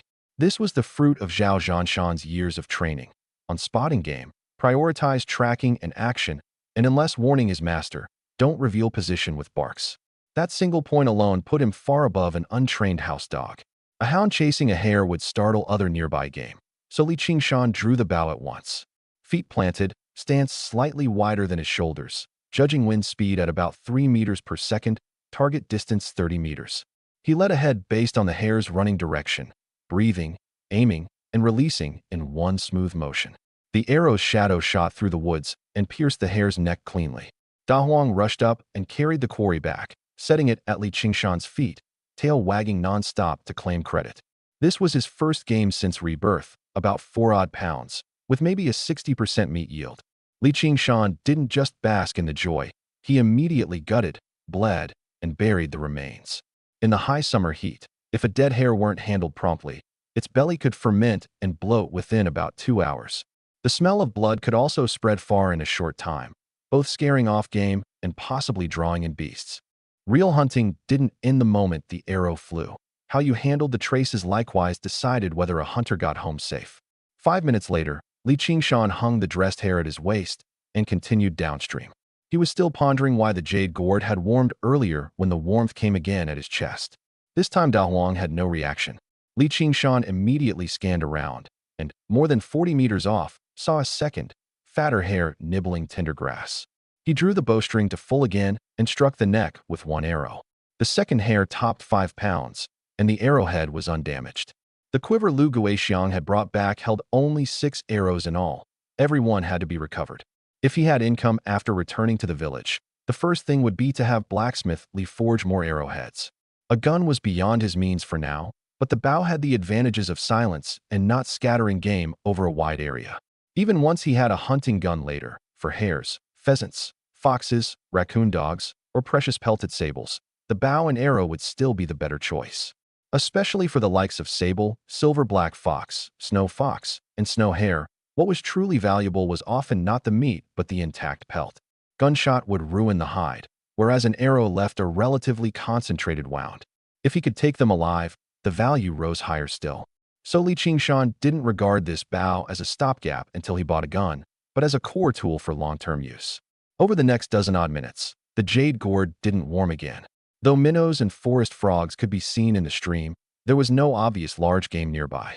Just as Li Qingshan was about to head back, Da Huang suddenly sprang out on his own, bit the neck of a third hare, and delivered the quarry before him. In under an hour, 2 arrows and 1 dog had yielded 3 hares. Li Qingshan couldn't yet determine whether the jade gourd was sensing game or simply bringing him luck. On the first warming, Da Huang had also spotted the hare. On the second, only he had found the target from the hint. This phenomenon still needed further verifying over the coming days. If the warming truly corresponded to nearby game, this sect leader's token was worth far more than any hunting dog. A hound had to smell the scent first, and wind, rain, and terrain all affected its judgment. The jade gourd seemed to alert its master directly the moment a target appeared. But Li Qingshan wouldn't draw conclusions from 2 coincidences. One of the most dangerous habits in the mountains was mistaking chance for a reliable rule. Next time it warmed, he had to record the distance, direction, and whether Da Huang reacted at the same time, then work out the conditions step by step. He brought the 3 hares back to camp, where Da Huang was guarding a large heap of timber. On seeing the game, the 1-meter-90-plus strong man gaped for a good while, and even reached out to feel them, making sure Li Qingshan wasn't passing off something else's game. An experienced hunter might come back empty-handed after a day in the mountains. Li Qingshan, on his first trip, had taken 3 in under an hour, entirely beyond Da Huang's imagination. From that moment on, Da Huang no longer had the slightest doubt about, do whatever Brother Shan says. Li Qingshan had him dig a pit and light a fire to handle the hare meat and organs. The organs went to Da Huang as an extra meal, while the hare meat was roasted straight. He himself began building the tangzifang, the shelter for overnighting. Hunters who stayed in the mountains long-term generally used a tangzifang as a base, radiating out to hunt the surrounding area. If they pushed deeper, they'd often build another every 15 to 20 kilometers, both to overnight and to store some supplies. A proper tangzifang was about 10 square meters, its floor raised to guard against damp, then framed with straight branches, bound with vines, and insulated with dry grass. With the sky about to darken, Li Qingshan hadn't time to build a large one, and put up only a simple shelter of about 5 square meters, barely fitting 2 people. He'd expand a sturdier one at noon the next day. This small shelter could later be used to temporarily store game. Da Huang looked at the finished shelter and again suspected Li Qingshan had secretly taken a hunt leader as master over the years behind his back. The frame was stable, the floor damp-proof, the technique more practiced than some old hunters he'd seen. Li Qingshan only said such skill was nothing. Get through tonight first. After the sun went down, the forest quickly changed its face. The calls of nameless animals came in waves from afar. Branches and leaves rustled now and then deep in the brush, and the darkness seemed to shorten every distance.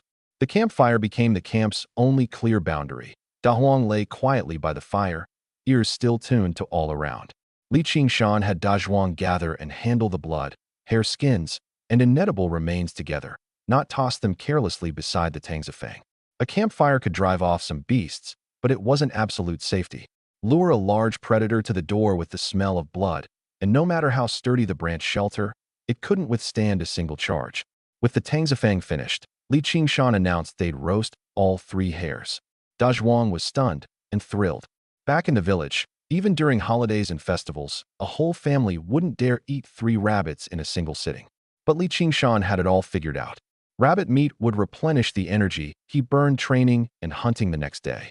In summer, game spoiled fast, and hauling unprocessed meat around just added weight and drew predators with the smell.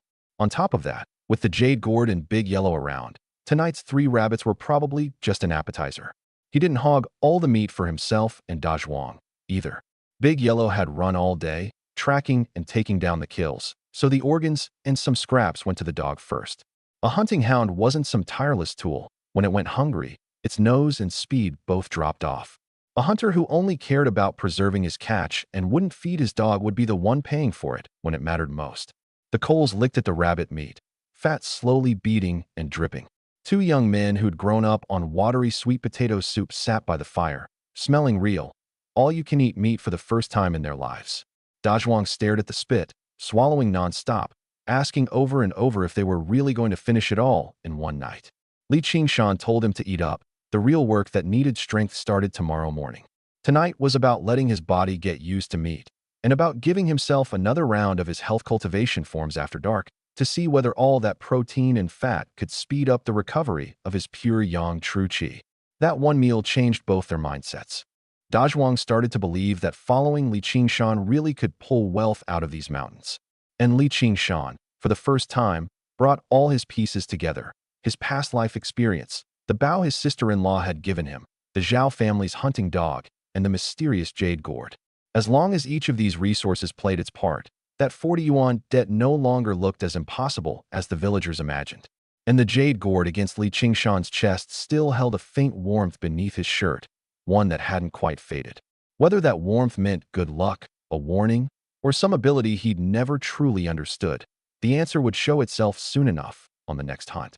Da Zhuang had no idea anything was off about the jade gourd.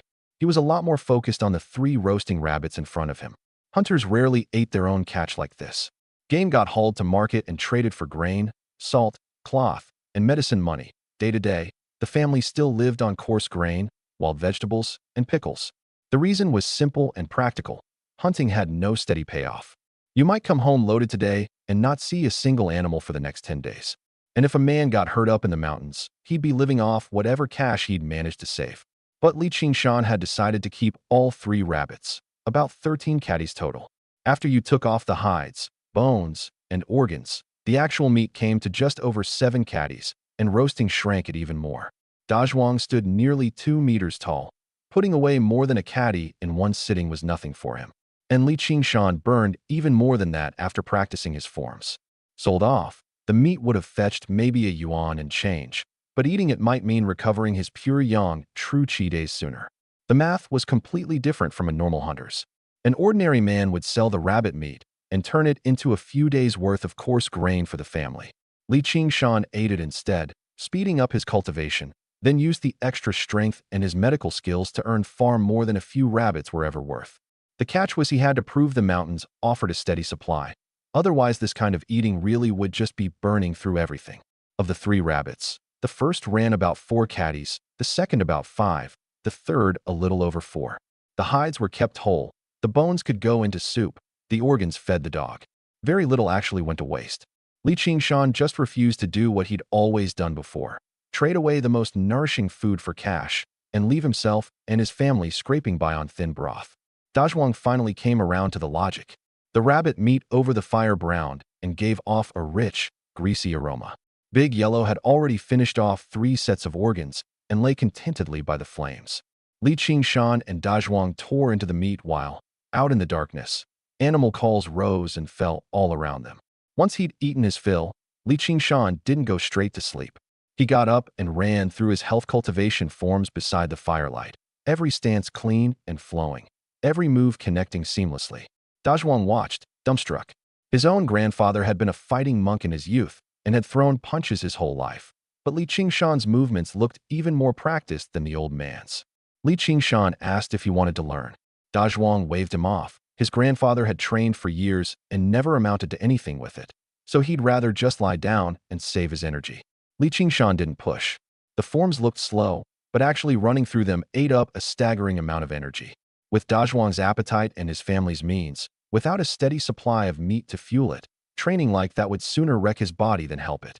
Li Qingshan would run through the forms a few times, then head back to the fire to keep eating, refuel, and go again. He kept up that cycle until around 10 at night, when he finally turned in with Dazhuang and Big Yellow inside the lean-to, leaving the fire burning outside. Watching him eat and train, Dazhuang finally understood why Li Qingshan had dared to roast 3 whole rabbits at once. The meat seemed to get burned straight off by the forms. He'd finish a meal stuffed, and after a stretch of training his stomach would be hollow again. For an ordinary man, an appetite like that would just be waste. On Li Qingshan, it turned into training you could see with your own eyes. The lean-to was low, packed with dry grass, with a wooden frame lifting the sleeping spot up off the damp ground. 2 men lying side by side already made it cramped, but Big Yellow still came inside. Left outside, the dog might not be reachable in time if wolves or big game showed up in the night. Kept close, its ears and nose made the most reliable alarm they had. Around 2 in the morning, Li Qingshan woke on his own after less than 4 hours of sleep, yet he felt completely rested. Ever since his body-refining art had started reworking his body, he recovered at a rate no ordinary person could match. Out here, summer dawns broke around 4, and early morning was both the best window to train and the peak time for animal activity. So he woke Dazhuang up too. Dazhuang went back to cutting straight branches for the shelter, while Li Qingshan finished the last of the rabbit and ran through his forms over and over in the dark. Past 3, hunger crept back into his gut, but his body had hit its peak. Before they set out, Li Qingshan laid down a rule. This time they'd follow the stream, and they'd be back at camp by 10 a.m. at the latest. Dazhuang was still savoring the memory of last night's rabbit, hoping only to bag 3 more. Li Qingshan told him that today he was going to show him a roe deer. They hadn't even reached the stream when the jade gourd went warm first. Li Qingshan instantly softened his steps and signaled for Dazhuang to keep quiet. Sure enough, up ahead by some tender grass was a plump rabbit, close to 6 catties, bigger than all 3 from the night before. The target sat about 40 meters out. He raised his bow and loosed, the arrow punching clean through its neck and pinning it to the ground. Big Yellow trotted the catch back, unusually excited. Ever since Zhao Zhanshan got hurt, the family could only feed the dog coarse grain. After putting away 3 sets of organs the day before, this was probably its most satisfying stretch in a long time. What surprised Dazhuang wasn't the hit. It was that Li Qingshan barely seemed to aim at all. Li Qingshan told him he'd already read the distance, the wind, and the target's movement before he ever drew. Once the bow was pulled, all that was left was seizing the moment. Then he officially handed the job of dressing the rabbit over to Dazhuang. Li Qingshan first showed him how to bleed the carcass out from the wound, how to cut without ruining the hide, which organs to keep and which to toss, and why the bloody dirt had to be turned into the pit. The hide got rolled first side in to keep it from picking up more mud and water. And the moment you pulled the arrowhead, you checked it. If it had bent, the next shot would fly off true. Dazhuang took it seriously. He knew his archery couldn't touch Li Qingshan's, so the least he could do was take over the follow-up work. If Li Qingshan had to dress every single kill himself, the most valuable window of the morning would get thrown away for nothing. Skinning, bleeding, gutting, burying the remains, every step had its order. Dazhuang would handle the processing and hauling. Li Qingshan would handle the finding and the killing. For the first time, the two of them had a clear division of labor out in the mountains. 10 minutes later, the jade gourd warmed again. Another rabbit had appeared, this one about 70 meters out. That was already past the 60-pound bow's most reliable killing range of 50 meters. The farther an arrow flew, the more the wind pushed it off course, and the smaller the target got in your sights. Dazhuang didn't think there was any chance. But drawing on the instincts from his past life, Li Qingshan raised the arc of his shot and let the long arrow curve through the air, and it still dropped right into the rabbit's neck. A neck hit didn't just end the animal fast, it also preserved as much of the hide as possible. A single pelt wasn't worth much, but stacked up, they added up to real income. Standing 70 meters out, Dazhuang looked back toward where Li Qingshan had shot from and still couldn't wrap his head around it. At that range, a 60-pound bow had clearly lost a lot of its power, and the arrow's path dropped off. Li Qingshan had to account for the wind and put the arrow into a moving, fist-sized patch of neck. For an ordinary hunter, this was the kind of shot you'd rather pass up than even attempt. Li Qingshan didn't let it go to his head, though. A long-range hit like that took experience, but it also took the luck of the target not suddenly changing direction. If he'd been facing a roe deer or a wild boar, he'd never have gambled his game and his arrow on the same kind of shot. Not far along, Big Yellow clamped onto the leg of Li Qingshan's pants and, following a scent along the ground, led them to two rabbits in the brush. The jade gourd stayed cold this time, which meant the dog could still turn up targets on its own. Dazhuang groaned that they'd only get to keep one, but Li Qingshan knocked two arrows at once. Firing a double shot cut down on both power and accuracy, so it was no good for mid-sized game, but for rabbits at close range, it was plenty. The two arrow streaks pinned both targets almost simultaneously. A pheasant burst up out of the brush at the same time. Dazhuang had barely gotten out, what a shame, when Li Qingshan's third arrow already caught the bird mid-flight. The pheasant flapped twice and dropped, and Big Yellow ferried all three kills back to their feet. That string of shots won Dazhuang over completely. Only now did he notice that nearly all of Li Qingshan's arrows avoided the body, sparing the meat and protecting the fur. Control like that couldn't be explained by luck alone. At market, a common rabbit went for about 4 Mao 7, so 2 came to 9 Mao 4. Pheasant was a little cheaper, around 4 Mao 3 apiece. In just those few minutes, they'd already brought in over a yuan. To Dazhuang, who'd never once eaten a bowl of plain white rice in his life, the trees and grass of this old forest suddenly looked like they were made of money. While he dressed the two rabbits and the pheasant, Dazhuang kept running the numbers. A caddy of rice cost about a Mao, so this one haul was worth roughly 10 caddies of it. If they could take 10 rabbits a day, that was over 4 yuan, about 40 caddies of rice. For the first time, the number made him feel like his own two hands might actually put a meal of pure, uncut rice on his family's table. Li Qingshan reminded him not to look only at the sale price. Arrowheads, salt, rope, the food they packed in, all of it cost money, and the game didn't just walk up to you every day. Most important of all, a man had to make it out alive to sell any of it. Charging into dangerous terrain over a 4 Mao rabbit, or tracking on after dark, made no sense no matter how much you stood to earn. Right then and there, he decided that once they'd sold everything, he was buying rice and cooking an actual pot of dry rice, not just drinking rice broth. Li Qingshan was thinking further ahead. He wanted to buy cloth for his mother and Lu Guixiang to sew new clothes, get them shoes that actually fit, and add a few little treats and some vanishing cream. Ever since the two women had married into the Li family, they'd worn nothing but other people's hand-me-downs, never once getting a full outfit of their own. If this batch of game sold well, the third branch of the family could finally spend money on itself for once. The two of them kept working their way along the stream and the woods beside it.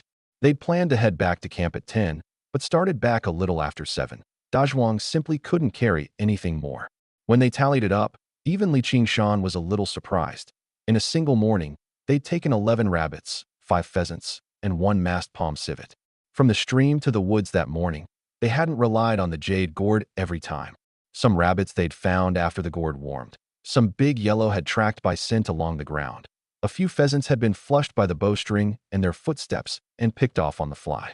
Because the sources were so different, Li Qingshan grew even more careful about keeping the three abilities straight. The jade gourd flagged the anomalies, Big Yellow handled the tracking, and his own archery turned those finds into actual kills. The rabbits and pheasants got sorted by size, the pelts laid out in the shade, the civet stored separately. Dazhuang's first instinct was to just feed all the organs to the dog raw, but Li Qingshan had him roast them first. Raw meat could carry parasites and disease. Big Yellow was their eyes out in the mountains. They couldn't let it get sick just to save a little effort. Dazhuang's first thought was that they should head back to the village. The haul had already blown past anything he'd imagined before setting out. Bringing it home would be enough to shut his parents up.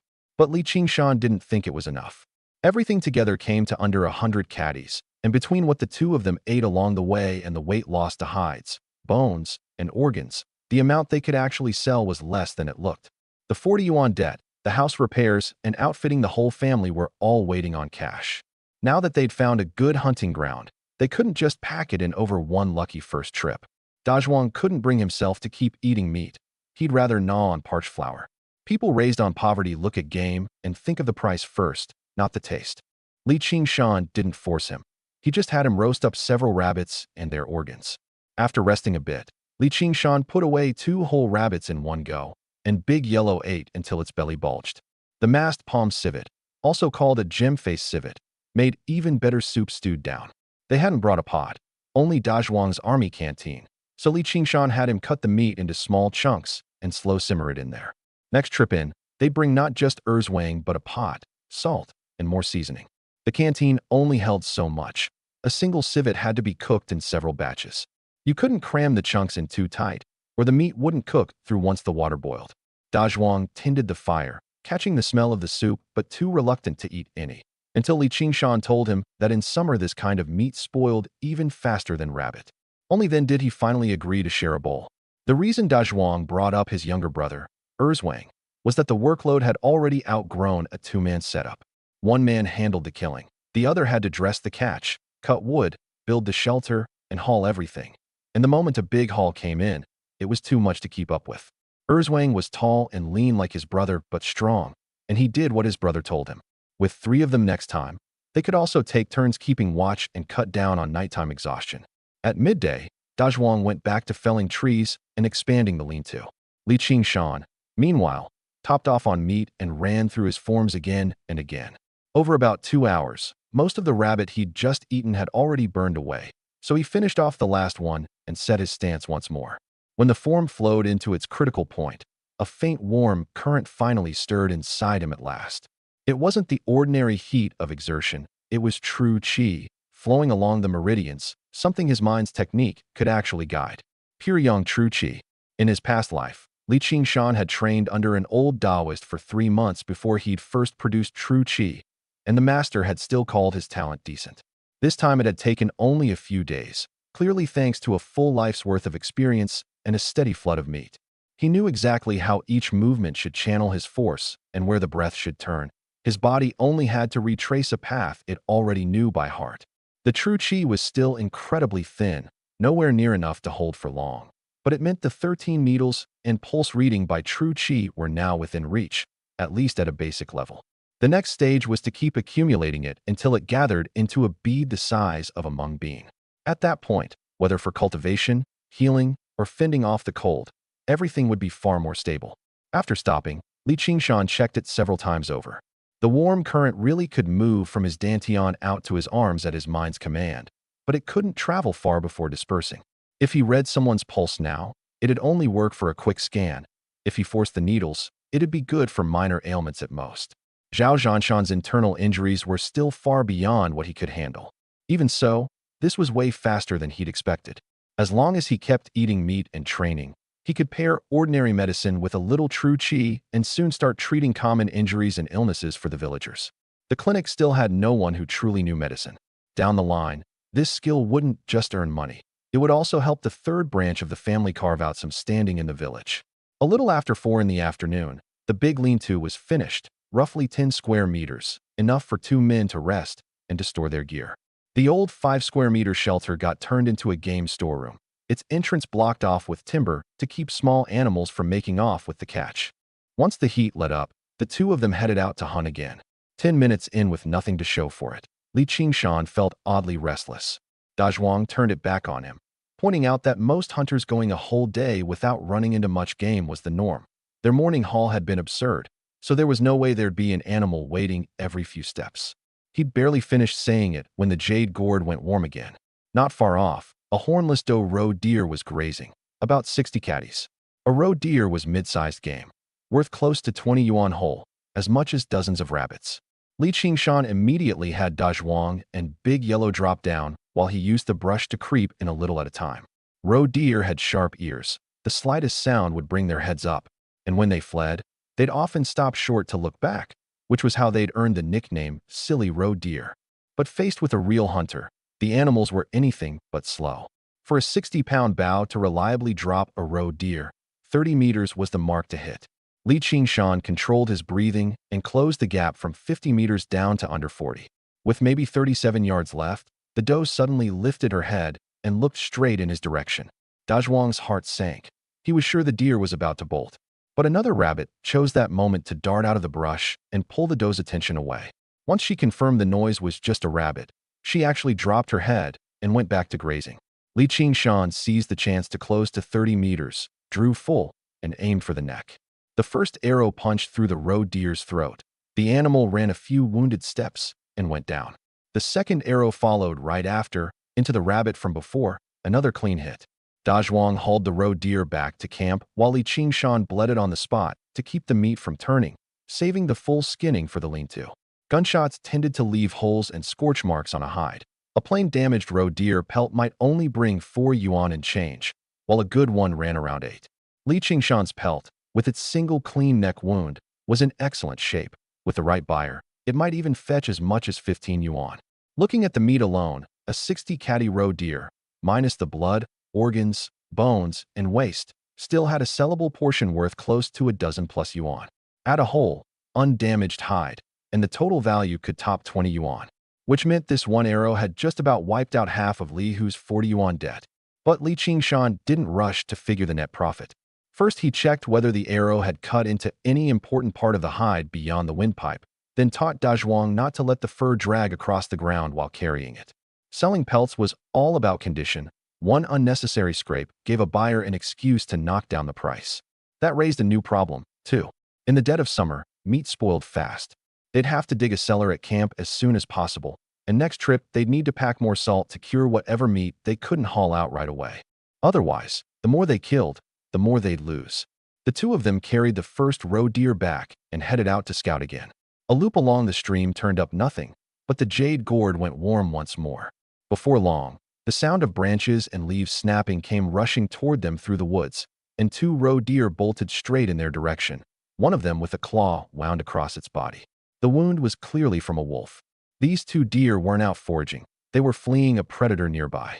Li Qingshan knew a double shot didn't have the stopping power to reliably kill 2 mid-sized animals, so he split the targets. He'd take one, and Dazhuang would cut off the other with the red-tasseled spear. The 2 of them dropped low into the grass and let the deer close from 30 meters to 20, then to 10. Li Qingshan rose first and loosed, dropping the first one. Dazhuang charged out right after with a yell, driving his spear deep into the second deer's body. A 60-catty animal at a full run hit like a truck. Dazhuang got shoved back several steps and lost his grip on the spear, but the roe deer was already down, badly wounded. It was the first mid-sized animal Dazhuang had ever killed with his own hands. Adrenaline left his arms shaking and his breath ragged, but his whole face was lit up. Li Qingshan didn't let him bask in it for long. Dressed the game first, then straight back to camp. That spear thrust of Dazhuang's hadn't been pretty. The force of the running deer had nearly knocked him flat, and the spear had torn out of his hands. If he'd struck a little off, the wounded animal might have run off with the spear in it, or even turned and rammed him. Li Qingshan gave him credit for the nerve, but pointed out that next time he needed a stable brace against the butt of the spear, he couldn't take the whole impact on his arms alone once he'd committed. Still, the kill meant something big to Dazhuang. He was no longer just the flunky hauling carcasses on his back. For the first time, he was a real hunter who'd taken part in the killing. And when they split the earnings later, this roe deer couldn't simply be chalked up as Li Qingshan's doing alone. One afternoon, 3 roe deer plus a rabbit. Even minus the blood and organs, the 3 deer still came to about 150 catties of meat, and once you added the rabbits, pheasants, pelts, and the palm civet, there was no way the 2 of them could carry it all back in one trip. By a fairly conservative estimate, 1 roe deer's sellable meat and a plain hide could bring in around 15 yuan, so 3 came close to 45. If all 3 pelts stayed intact, the real income might run even higher. This batch alone put Li Hu's principal and interest within sight. The 11 rabbits, 5 pheasants, and the civet up front could go toward daily necessities. But until game turned into cash, it was all just weight that would rot. Sun, flies, rain, wild animals. Every one of them could shrink the numbers on paper. Li Qingshan wouldn't let Dazhuang get lost in the excitement. He had the deer rebled and hung to air out at once, keeping the hides and meat separate so heat and damp wouldn't build up together. Li Qingshan wasn't willing to wreck his body just to show off. The weight an ordinary person could carry over a long haul was about 1/10 of their own body weight. Push it to 1/4, and both speed and stamina fell off sharply. Go past 40%, and you were asking to hurt your lower back, shoulders, and joints. Dazhuang might be tall and broad, but he actually weighed only around 150 catties. Li Qingshan stood 1 meter 85, weighed about 130, and had to carry the bow and arrows on top of that. All told, the meat the two of them could safely haul out came to only about 75 caddies. Plenty of mountain porters would shoulder 80 or even over 100 caddies for the money, and in their youth they'd seem to hold up fine, but in old age their backs, shoulders, and joints usually ended up badly deformed. Li Qingshan knew medicine, and he certainly wasn't about to treat his and Dazhuang's bodies as something to burn through just to save a trip. A hunter who hauled loads by overdrawing himself every time usually found the money he earned wasn't even enough to cover the injuries. So he sent Dazhuang back to the village light to fetch his father and his younger brother Erzwang for help. For speed, he was to carry no game on the way and keep the red-tasseled spear in hand for self-defense. Dazhuang suggested taking part of the load back first, but Li Qingshan flatly refused. 30-some caddies of meat would slow his pace, and the smell of blood could draw wolves. Right now the most valuable thing wasn't getting one hunk of meat back early. It was getting the extra hands here as fast as possible. Running back to the village empty-handed and returning with help was far safer than trudging alone under a load. At the pace they'd set coming in, a normal one-way trip took most of a day. If Dazhuang pushed hard, he could reach the village before dark, but coming back would definitely take until the next day. Li Qingshan would have to guard the camp alone through the night, which meant stocking up on firewood ahead of time and sealing all the game inside the small shelter. Li Qingshan had actually thought about sending Big Yellow along too. The wolf's claw marks on the wounded deer meant there were wolves nearby, and traveling alone after dark was extremely risky. But Dazhuang said he and Big Yellow weren't familiar with each other. If the dog took off along the way, it'd just slow him down. After weighing it, Li Qingshan agreed and kept Big Yellow at camp as an alarm. Once Dazhuang set out, Li Qingshan locked all the main game inside the little lean-to and stayed close to camp. Before evening, he took a few more rabbits, pheasants, and a palm civet, but didn't run into anything pricier. No musk deer, sable, or fox. He didn't stop entirely just because camp was already piled with catch. The time spent waiting for the extra hands was valuable too, and as long as he didn't stray too far from the lean-to, every animal he took was that much more income. Still, Li Qingshan kept his range small, returning at intervals to check the shelter and make sure the smell of blood hadn't lured any predators in. Musk deer, sable, and quality fox pelts were worth far more than ordinary rabbits and pheasants, but they were rare to begin with. He couldn't expect a prize animal to show up every single time the jade gourd went warm. Li Qingshan kept reminding himself that steadily stacking up common game was more reliable than chasing one big score. After dark, he stuck strictly to the plan and stopped venturing deeper into the woods. He roasted 2 pheasants by the fire and simmered civet soup in the army canteen. Once he'd eaten his fill, he went back to his forms, and that thread of pure yang true qi inside him grew, bit by bit, as his mind's technique guided it. With Dazhuang gone, all the watchkeeping and odd jobs fell on Li Qingshan alone. He stocked up on firewood ahead of time, split the blaze into an open flame and a reserve of coals, set the hatchet within arm's reach, and laid out the bow and arrows in order. The moment Big Yellow locked onto some direction and stayed alert, he'd be able to grab the right weapon instantly. The moonlight in the forest was carved into scattered flecks by the dense canopy, and deep in the brush something kept moving. Li Qingshan thought of the old Taoist from his past life, wondering whether he'd cross paths with him again this time around, and whether he could head off the disaster his master would later suffer. Just then, a cry for help came from far off. A young woman was running barefoot through the woods, the soles of her feet cut by dead branches and stones, the bell at her ankle ringing without pause. Her name was Wang Chunxiao, a descendant of an outsider family that had moved into Shirshi village 30 years back. The village was dominated by the Li and Zhao clans, and it was no easy thing for an outsider family to find solid footing there. Right now, Wang Chunxiao had no time to worry about any of that. She'd already gotten lost in the woods, and a wild wolf was on her tail. In her panic, she'd fallen and twisted her ankle, and now she could only watch as the dark shape closed in. She'd started out with shoes on, but after wandering so long she'd lost them somewhere without knowing where, and now had to run barefoot over gravel, dead branches, and thorny brush. The little bell at her ankle rang out sharp and clear in the silent night. It could bring rescuers, but it was also broadcasting her location to the beast tracking her the whole time. The wolf hadn't pounced right away. Instead, it kept its distance and gave chase, waiting for its prey to burn through its strength. The more Wang Chunxiao panicked, the less she could read the terrain, and her final fall was exactly the opening the predator had been waiting for. When Li Qingshan heard the cries, he first brought Big Yellow in close to confirm the situation. Visibility was too poor in the dark for him to be sure of killing the wolf with one arrow, so he could only loose a shot near its legs to scare it off.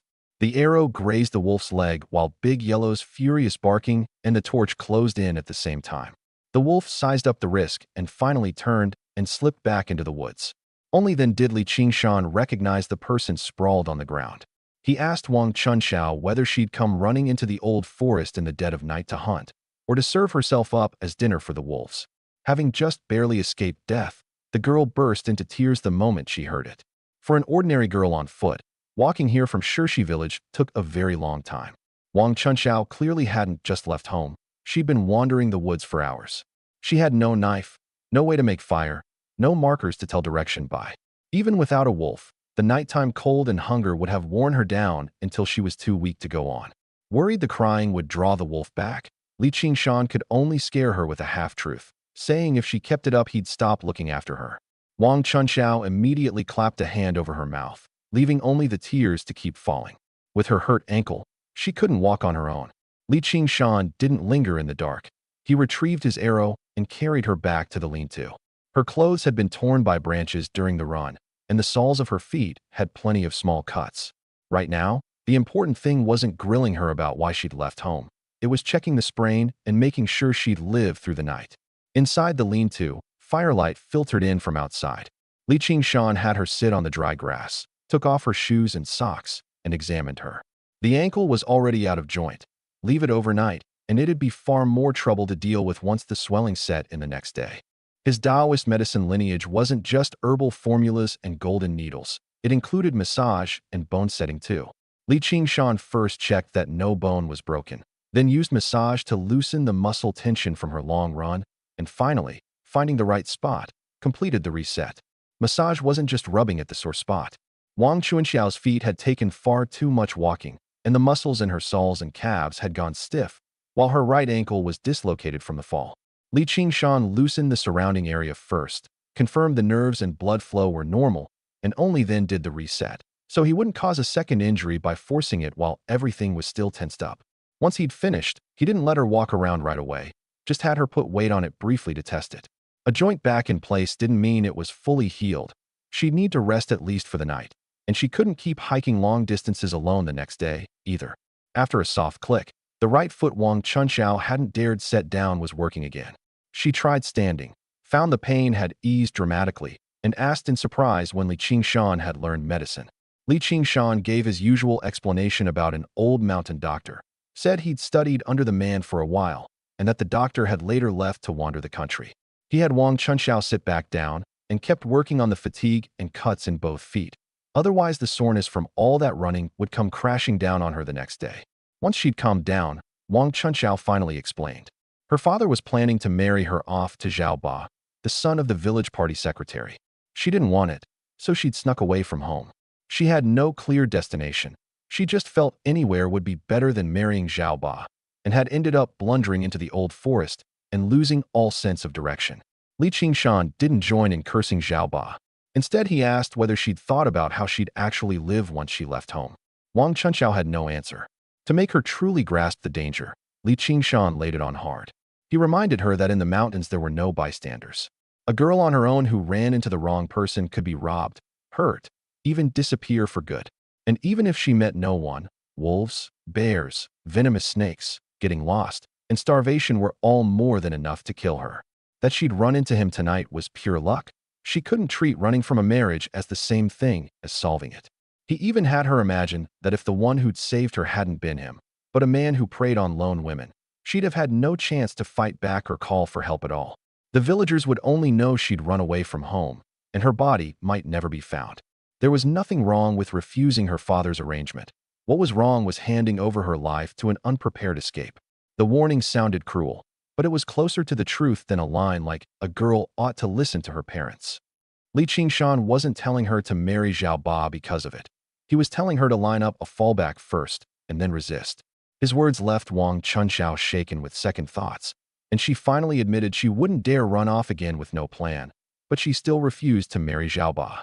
Only then did Li Qingshan start breaking down the real problem. The Wang family were outsiders, and what Wang's father was really after was the shelter and resources a party secretary's household could offer. not any genuine admiration for Xiaoba. The betrothal gifts wouldn't come until year's end, and the wedding wouldn't be official until next year, which meant there was still time to shift the balance of interests in her father's eyes. As long as Wang Chunxiao could land a steady job, an income, or some ability that made her family value her, the Zhao family's terms would no longer be the only option. If all she could do was cry and run, her father would only become more convinced she needed to attach herself to a powerful in-law family. But if she could prove she could bring the Wangs security of her own, her bargaining position would be completely different. Li Qingshan didn't lay out the whole plan on the spot, because any approach would need Wang Chunxiao's own cooperation. For now, all he could do was confirm that what she objected to was Zhao Ba himself, and not just spite against her father. He told Wang Chunxiao that as long as she was willing to put in the work and follow his lead, he had a way to get the marriage called off. He didn't spell out the method yet, but he promised he wouldn't force her to trade one reckless gamble for her freedom. Wang Chunxiao didn't let the hope go to her head. She asked Li Qingshan straight out what helping her would cost. Li Qingshan told her to decide for herself once it was all settled. Even a single caddy of sweet potatoes would count as repayment. The answer neither took advantage of her situation nor closed off a chance to gauge her character. If Wang Chunxiao really did fob him off with one caddy of sweet potatoes in the end, then the two of them needn't get close after that. Wang Chunxiao promised in earnest that she'd never let him down. Before long, wolf howls came from outside. Li Qingshan called Big Yellow in, shut up the lean-to, walled off a safe patch with stones and wet mud, and moved the red-hot charcoal inside. The shelter walls still had gaps for ventilation, so the charcoal fumes wouldn't build up in the room. The fire outside was still going, and for the moment the wolf pack didn't dare come close. A makeshift fire pan couldn't sit directly on dry grass or a wooden floor. When Li Qingshan built the shelter, he'd already laid stone in a corner, packed wet mud beneath and around it, and shaped the edges into a shallow basin, so that even if the coals rolled they wouldn't easily set the shelter alight. The wall gaps he'd planned to seal shut with mud the next day now served instead as necessary vents.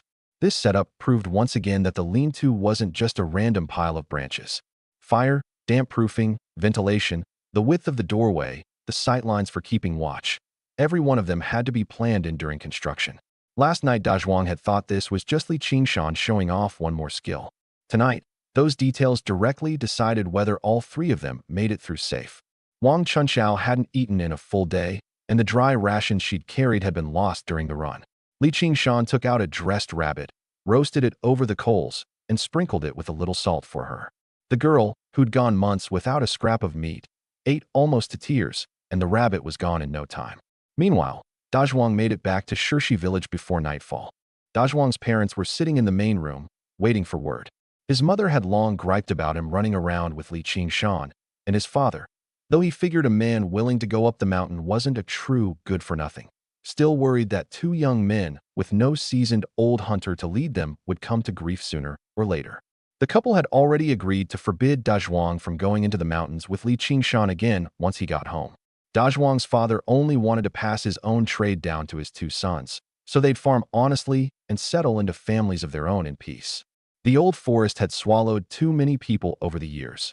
Even a fierce band of horse bandits that had once made trouble had gone in and never come out.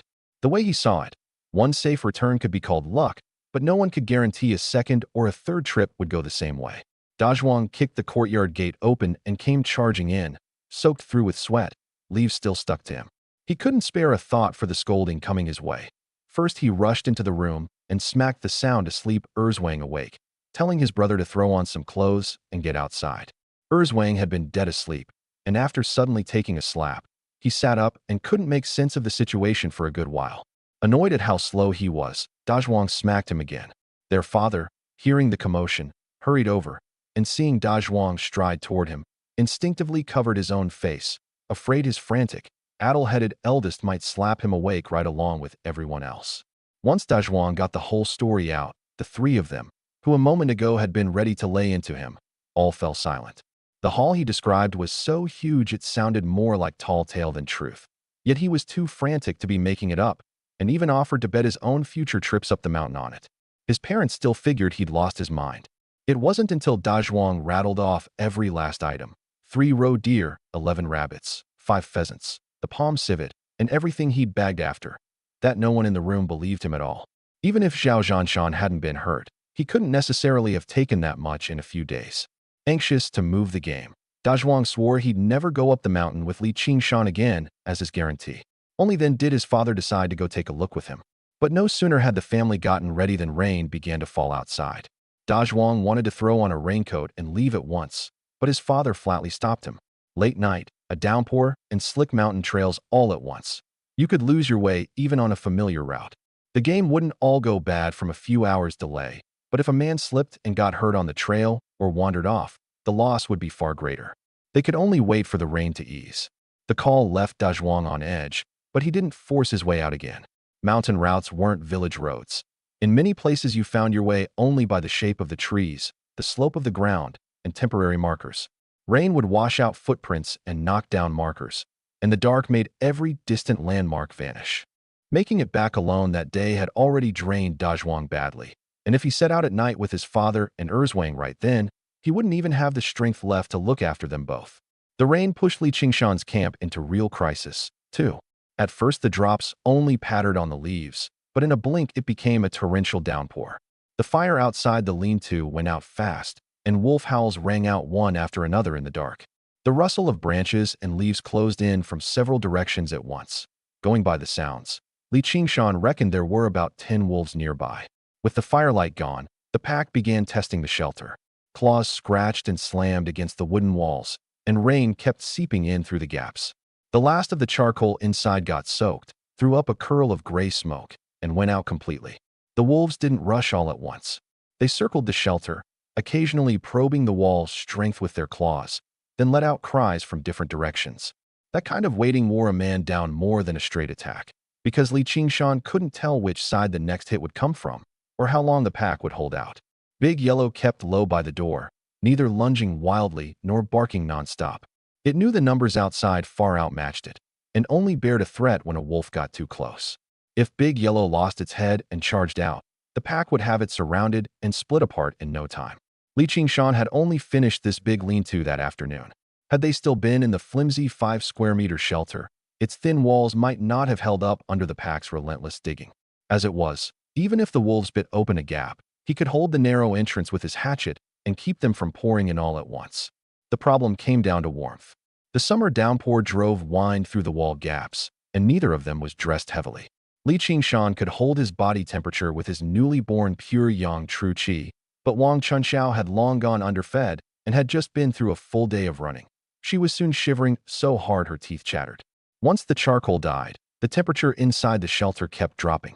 Rain seeped in along the roof and walls, and part of the dry grass turned damp. If Wang Chunxiao's core temperature kept falling, she'd first grow sluggish and foggy-minded, and then, even if the pack left, she might not make it safely down the mountain. Li Qingshan had no choice but to pull her close and run his true qi to hold her warmth. This wasn't some romantic scene. It was the most direct way to survive under the risk of hypothermia. Wang Chunxiao was tense at first, and only gradually stopped shivering once she felt the steady warmth. Li Qingshan kept the hatchet in his grip the whole time, his ears on the sounds beyond the walls. If any wolf actually broke through, he had to strike the instant it did. Big Yellow held the door, letting out a low warning now and then. The three of them toughed it out in the dark for who knew how long before the rain finally eased. Having gotten no prey, the pack drifted off as the rain stopped. Worried they were still lying in wait nearby, Li Qingshan didn't rashly open the door. He only closed his eyes and rested a moment under Big Yellow's watch. Not until there'd been no scratching for a long while and Big Yellow had stopped staring at the door did Li Qingshan judge that the most dangerous stretch was past. He still didn't light any obvious fire or step out to check, in case the pack had only pulled back a distance to watch. Many of the mountain's deaths happened at exactly the moment the danger seemed over and the hunter let his guard down. At dawn, sunlight streamed in through the wall gaps, and when the two of them woke, they realized they were still leaning against each other. Wang Chunxiao hurriedly got up and thanked him. Li Qingshan deliberately asked how she planned to repay a life saved, and she asked back what he wanted. Li Qingshan didn't name a price on the spot, only saying they'd talk about it later. Once outside, he first checked the wolf tracks around them, then inspected the small lean-to where the game was stored. The door and walls were undamaged, and the meat and pelts inside were intact. Only then did he truly breathe a sigh of relief. The muddy ground was covered in a tangle of prints, proof that last night really hadn't been one or two lone wolves. Fresh gouges had been raked into part of the wooden walls, but thankfully the straight branches and vines hadn't broken. Li Qingshan decided they'd head down the mountain the moment Dazhuang's family arrived. The pack had this camp's location memorized now. It was no place to keep lingering with a pile of fresh meat. The two of them got a fire going again. Li Qingshan boiled soup in the canteen and roasted 4 more pheasants. Wang Chunxiao hadn't finished even one before he'd polished off 3. Pure yang true qi needed constant replenishing, and his appetite had grown right along with his training. Once he'd eaten his fill, he ran through his health cultivation forms in the morning light. The true qi had grown a shade stronger than the night before, and the jade gourd at his chest slipped out over his collar mid-motion. For the first time, Li Qingshan clearly saw the gourd's surface seem to drink in the dawn, a faint light flickering at its center. The light wasn't harsh, more like morning sun settling into jade and not immediately fading. Cupping the gourd in his palm, he could feel that the warmth was different from when it found game. Game drawing near brought a brief, sharp heat, while the dawn's light brought a slow, steady warmth. The two reactions likely corresponded to different functions. That meant the gourd's changes weren't tied to game alone. It grew warm at night to flag a target and responded to the sun at dawn. Whether there was any link between the two phenomena, he couldn't yet judge. Li Qingshan didn't rush to take the gourd off and study it. That the sect leader's token had come along with his rebirth was already beyond all reason. Any untested way of using it might carry a price. He decided to keep wearing it against his skin, only observing its natural reactions. No forcing blood onto it, no striking it, no taking it apart. Holding back with an unknown treasure mattered more than destroying it out of curiosity. As for Wang Chunxiao, for the first time she got a clear look. The young man with the bad name in the village could shoot a bow, build a shelter, set bones, hold off a wolf pack through the night, and practiced a set of forms that plainly weren't just flailing around. She began to understand that Li Qingshan's abilities didn't match his old reputation at all. And in Li Qingshan's eyes, Wang Chunxiao wasn't just a girl who needed rescuing, either. She dared to defy her father's arrangement, which meant she had a mind of her own. Running off into the mountains meant she went about things without a plan. If he really meant to help her out of the marriage, he'd have to make use of that courage while first breaking her of the impulsiveness. Otherwise, even after Zhao Ba was dealt with, she might still throw herself into danger at the next conflict. Li Qingshan didn't give her much time to let her thoughts wander. He packed up his bow and arrows and asked Wang Chunxiao whether she'd stay at the lean-to to wait for Dazhuang or come hunt nearby with him. Even after the rain, the forest might still be hiding a wolf pack that hadn't gone far, and whether Dazhuang and his father could make it here before noon was still an open question. The game they had on hand now was already enough to change the lives of several households, and enough to stir bad ideas in anyone with ill intent. Zhao Zhanshan had warned him that in the mountains, the most dangerous thing sometimes wasn't the wild animals. Last night's wolf pack had only been the first test. How to get the haul and Wang Chunxiao safely back to the village next was something he couldn't afford to slip up on, either. Before everyone gathered, Li Qingshan had to have the return trip, the split, and the story they'd tell outsiders all worked out clearly. If he handled this step badly, all the risks he'd already taken would just turn into new trouble, and he could no longer afford to lose a second time. Whichever option Wang Chunxiao chose, Li Qingshan wasn't about to let her act alone again. Her freshly reset ankle couldn't take a long march, and the pack had already found the camp the night before. To stay behind, she'd need Big Yellow with her. To go out, she could only move within sight and shouting range of the lean-to. More important, they were about to haul roughly 200 caddies of meat, pelts, and game back to Shirshi village. Wang Chunxiao suddenly turning up in the group would inevitably set tongues wagging back home. She had to explain honestly that she'd blundered into the mountains fleeing a marriage and been saved by Li Qingshan. She couldn't leave the Zhao family or anyone else an opening to spin a different story. Li Qingshan had been burned by gossip once already, and understood better than anyone what a single beat of delay in explaining could cost in a village where everyone knew everyone. Saving her was fact. The bone setting and sharing the lean-to were survival necessities. But if they were shady and evasive about it, they'd only make Wang Chunxiao's marriage situation and Li Qingshan's reputation both more tangled at once. Wang Chunxiao needed to think it through too. Once she got home, facing her father, she couldn't just say, "I won't marry him," and leave it there. Li Qingshan could offer a way out, but he couldn't shoulder every conflict for her.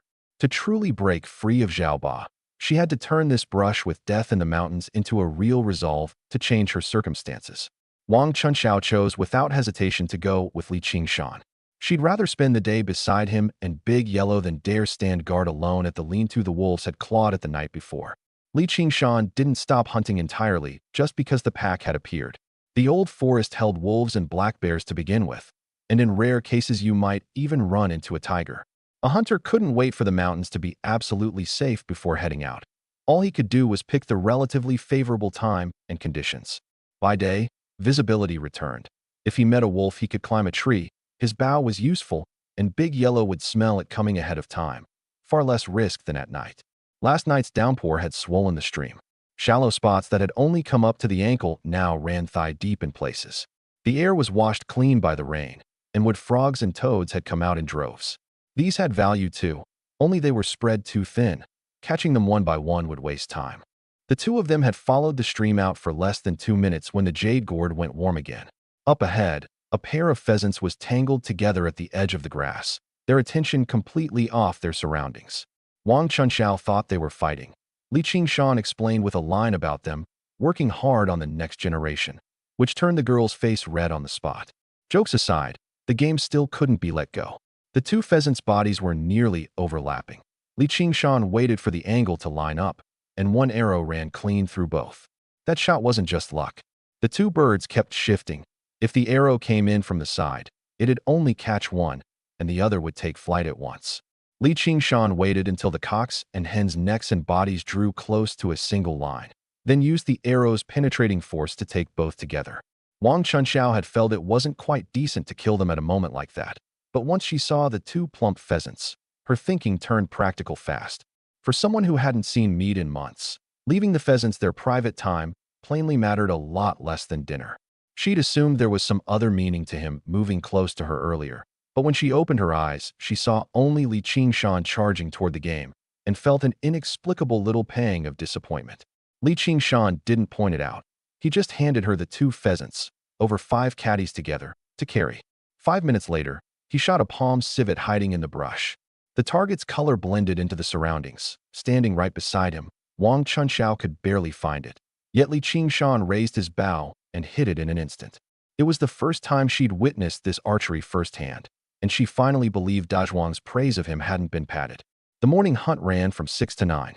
To avoid Dazhuang bringing people back to an empty camp, Li Qingshan didn't range far and headed back early. In 3 hours, the two of them brought in 3 pheasants, 3 rabbits, and a palm civet, already 30 or 40 caddies worth.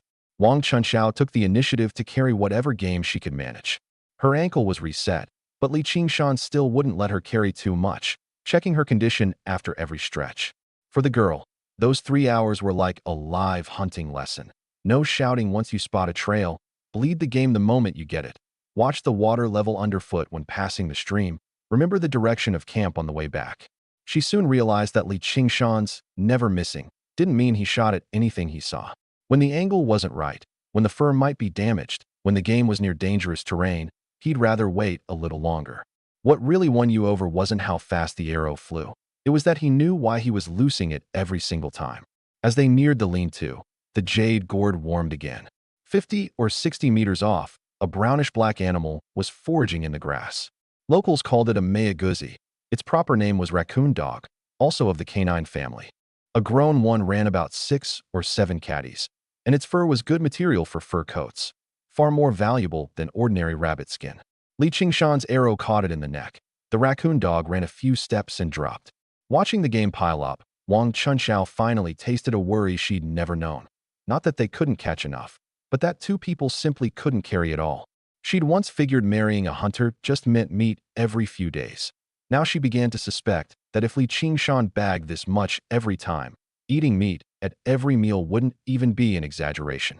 Of course, Li Qingshan knew perfectly well that this trip had the jade gourd, Big Yellow, and his past life archery all stacked together, and couldn't be taken as typical of all hunting. Back at camp at 9, they put the new game in the small lean-to. Yesterday's rain had brought the temperature down, and the shelter roof was layered with thick leaves for shade, so meat already dressed would keep another day fine, but it still needed hauling out soon. Li Qingshan dozed in the big shelter to wait for the others while Wang Chunxiao lay beside him chatting. She asked whether the Li family had arranged any match for him. Li Qingshan said the old Li family's reputation for playing favorites had spread all around. Everyone had seen the hardship Lu Guixiang endured after marrying in, so of course no decent family would lightly send their daughter into that house. Wang Chunxiao said it wasn't that no girl in the village thought Li Qingshan good-looking. It was just that once their parents asked around about the old Li family, they'd shake their heads.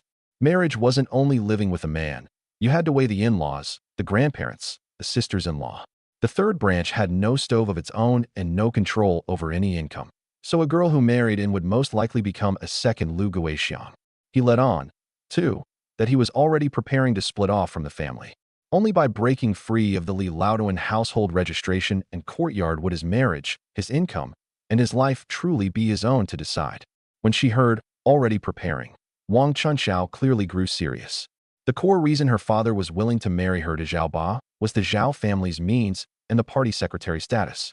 If Li Qingshan still lived in the back room of the old courtyard, being a good hunter would hardly set the Wang family at ease. But if he could truly become independent, with a house and an income, the comparison might come out differently. Neither of them steered the talk all the way to marriage, yet they'd already gone from their respective birth families to how they'd live in the future.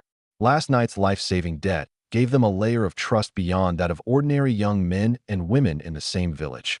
Hunting side by side today let Wang Chunxiao see Li Qingshan's abilities with her own eyes. They were just getting into their family's troubles when Big Yellow's barking came from outside. Dazhuang had finally arrived with his father Li Kai and his younger brother Erzwang. Li Kai had been doubting his son's exaggerated haul the whole way.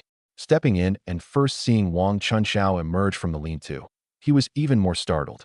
A village girl and a young man spending the night out on a wild mountain was an easy thing to misread. Li Qingshan hid nothing, laying out the whole account of Wang Chunxiao fleeing her marriage and getting lost, meeting the wolf, getting hurt, and being trapped by last night's downpour. Li Kai had been around. After hearing it, he too urged Wang Chunxiao not to be so rash again. The girl promised not to run off recklessly, but still stated plainly she wouldn't marry Zhao Ba. Once things were explained, Li Qingshan opened the small lean-to and began showing the three of them the hall. First the rabbits, pheasants, palm civet, and the freshly taken raccoon dog. Erzwang was already dumbstruck.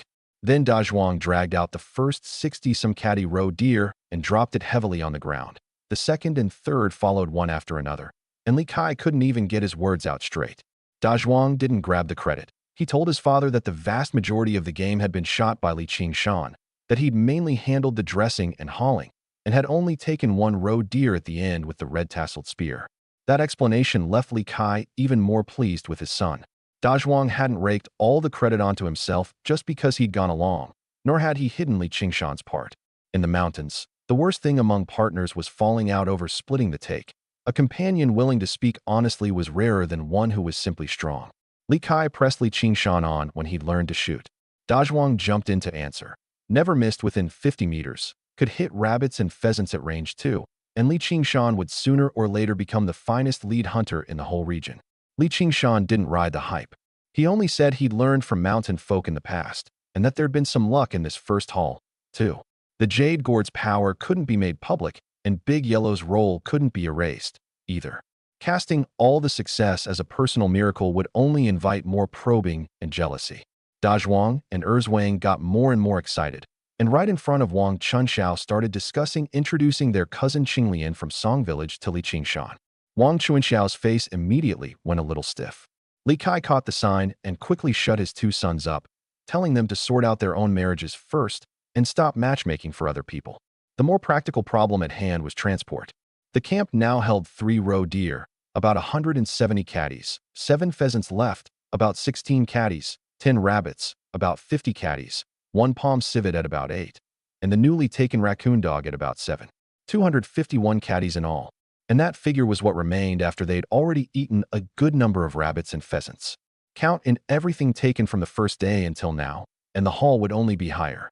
When Dazhuang said it couldn't be carried back, it was no exaggeration. Running to the village alone to fetch people had been the only sensible choice at the time. Li Kai first estimated by head count. 4 grown men plus Wang Chunxiao seemed like plenty. But 251 catties wasn't a 10-minute carry across flat ground. It meant crossing the mountains for a whole day. On top of the meat, each person had to carry a weapon, dry rations, and water, so the actual usable load was less than it looked. By carrying capacity, Dazhuang and Erzwang could each shoulder 40 or 50 catties, Li Kai about 30, and Li Qingshan, who also had to carry the bow and arrows, 40 at most. Even adding Wang Chuanxiao's 20-some caddies, a fair portion still couldn't be taken. Li Qingshan had a plan ready. Skin all the game first. On the 3-row deer, strip out the big bones as much as possible and carry only clean meat. Scrape the leftover fat off the pelts and hang them in the sun and breeze to dry part way, to be retrieved on the next trip in. There was no need to haul all the bones, clean them and burn or bury them in one spot so they wouldn't draw animals. Roast a few more rabbits and pheasants to fuel the people on the trail, and the remaining weight would drop into a range 5 people could bear. While inspecting the pelts, Li Kai noticed that nearly all of Li Qingshan's arrows had struck the neck. No holes in the roe deer or rabbit hides, no large tears. Condition like that made it hard for a buyer to knock down the price at sale. He didn't have much hunting experience, but he knew even the old hunters nearby couldn't necessarily do it so consistently. The group split up the skinning, deboning, and hanging to dry. Li Qingshan had handled hides constantly in his past life and was practiced at scraping fat, stretching, and picking well-ventilated spots. Watching, Li Kai began to wonder just how much this young man, called a good-for-nothing in the village for years, had really been hiding. Roe deer hides were large and couldn't just be rolled up like rabbit skins. If the fat wasn't scraped clean, one day in the sun and it'd sweat oil and turn rank, stretch it unevenly, and it'd wrinkle and warp once dry. Li Qingshan fixed the edges with vine rope so the hide spread out evenly, then hung it high enough that animals couldn't reach it. Stripping the big bones couldn't be all about speed, either. Running the blade tight against the bone left the most meat behind. Hacking away saved time, but left a lot of the sellable portion on the bone. None of them were professional butchers, so Li Qingshan took the hardest spots while the others handled the legs and the smaller game. The rabbit, roe deer, and raccoon dog hides were kept separate. The raccoon dog pelt was valuable and had to be kept especially free of cuts. All the discarded remains were burned or buried deep in one spot. They couldn't turn a camp full of fresh meat into a regular feeding ground for the pack. Rabbits and pheasants were soon roasting over the fire. Erzwang said he hadn't had meat in over half a year. Li Kai scolded him for having no backbone, yet kept swallowing hard himself. In the past, at holidays and festivals, the family split a little meat, and each person had barely tasted it before it was gone. This time there was meat to spare, and everyone could truly eat their fill. Li Qingshan first handed a portion of the meat to Dazhuang, who'd had the hardest march. Dazhuang had gone back to the village alone the night before with almost no rest, then led people into the mountains today. He'd burned the most energy. Erzwang and Li Kai each got a whole cut too, while Wang Chunxiao ate less and pitched in sorting rope in the lighter game. Li Kai had meant to be polite about it, figuring the meat should be sold for cash as much as possible. But watching his 2 sons wolf it down, in the end he didn't stop them. That the boys had grown to 1.9 meters, yet stayed thin as bamboo poles was proof of how long the family had gone short on nourishment. Getting a full meal of meat in exchange for labor was hardly a waste. After this meal, Li Kai changed his mind completely. He'd meant to forbid Dazhuang from going into the mountains with Li Qingshan again. But now he saw his son not only safe, but having learned to dress game and taken a roe deer with his own hands. If Li Qingshan always led the way as safely as this trip, following him might hold more of a future for Dazhuang than just tending a few acres of land. Li Kai even began to consider bringing Erzwang along next time. The group packed up the clean meat and remaining game and set out for Shirshi village that afternoon. The mountain trail was as rough as ever. Everyone carried weight according to their strength, and no one raced ahead. Around 5 in the afternoon, they finally appeared at the edge of the village. On the way back, Dazhuang and Erzwang took the heaviest loads. Li Kai set the group's pace. Li Qingshan carried the bow and kept watch all around, and Wang Chunxiao carried the lighter rabbits and pheasants. They rested briefly after each stretch, checking whether the knots had worn through or the meat bundles had slid to one side. The slopes were especially slick after last night's rain. If someone carrying a load fell, it wasn't just meat dropping into the mud. They could twist an ankle or tumble down the hill. Li Qingshan would rather reach the village an hour later than let the Dazhuang brothers push it going downhill. The edge of the village was the liveliest spot in the farming off-season. Men sat on stone blocks swapping tall tales, women chatted nearby, and children chased each other down the road.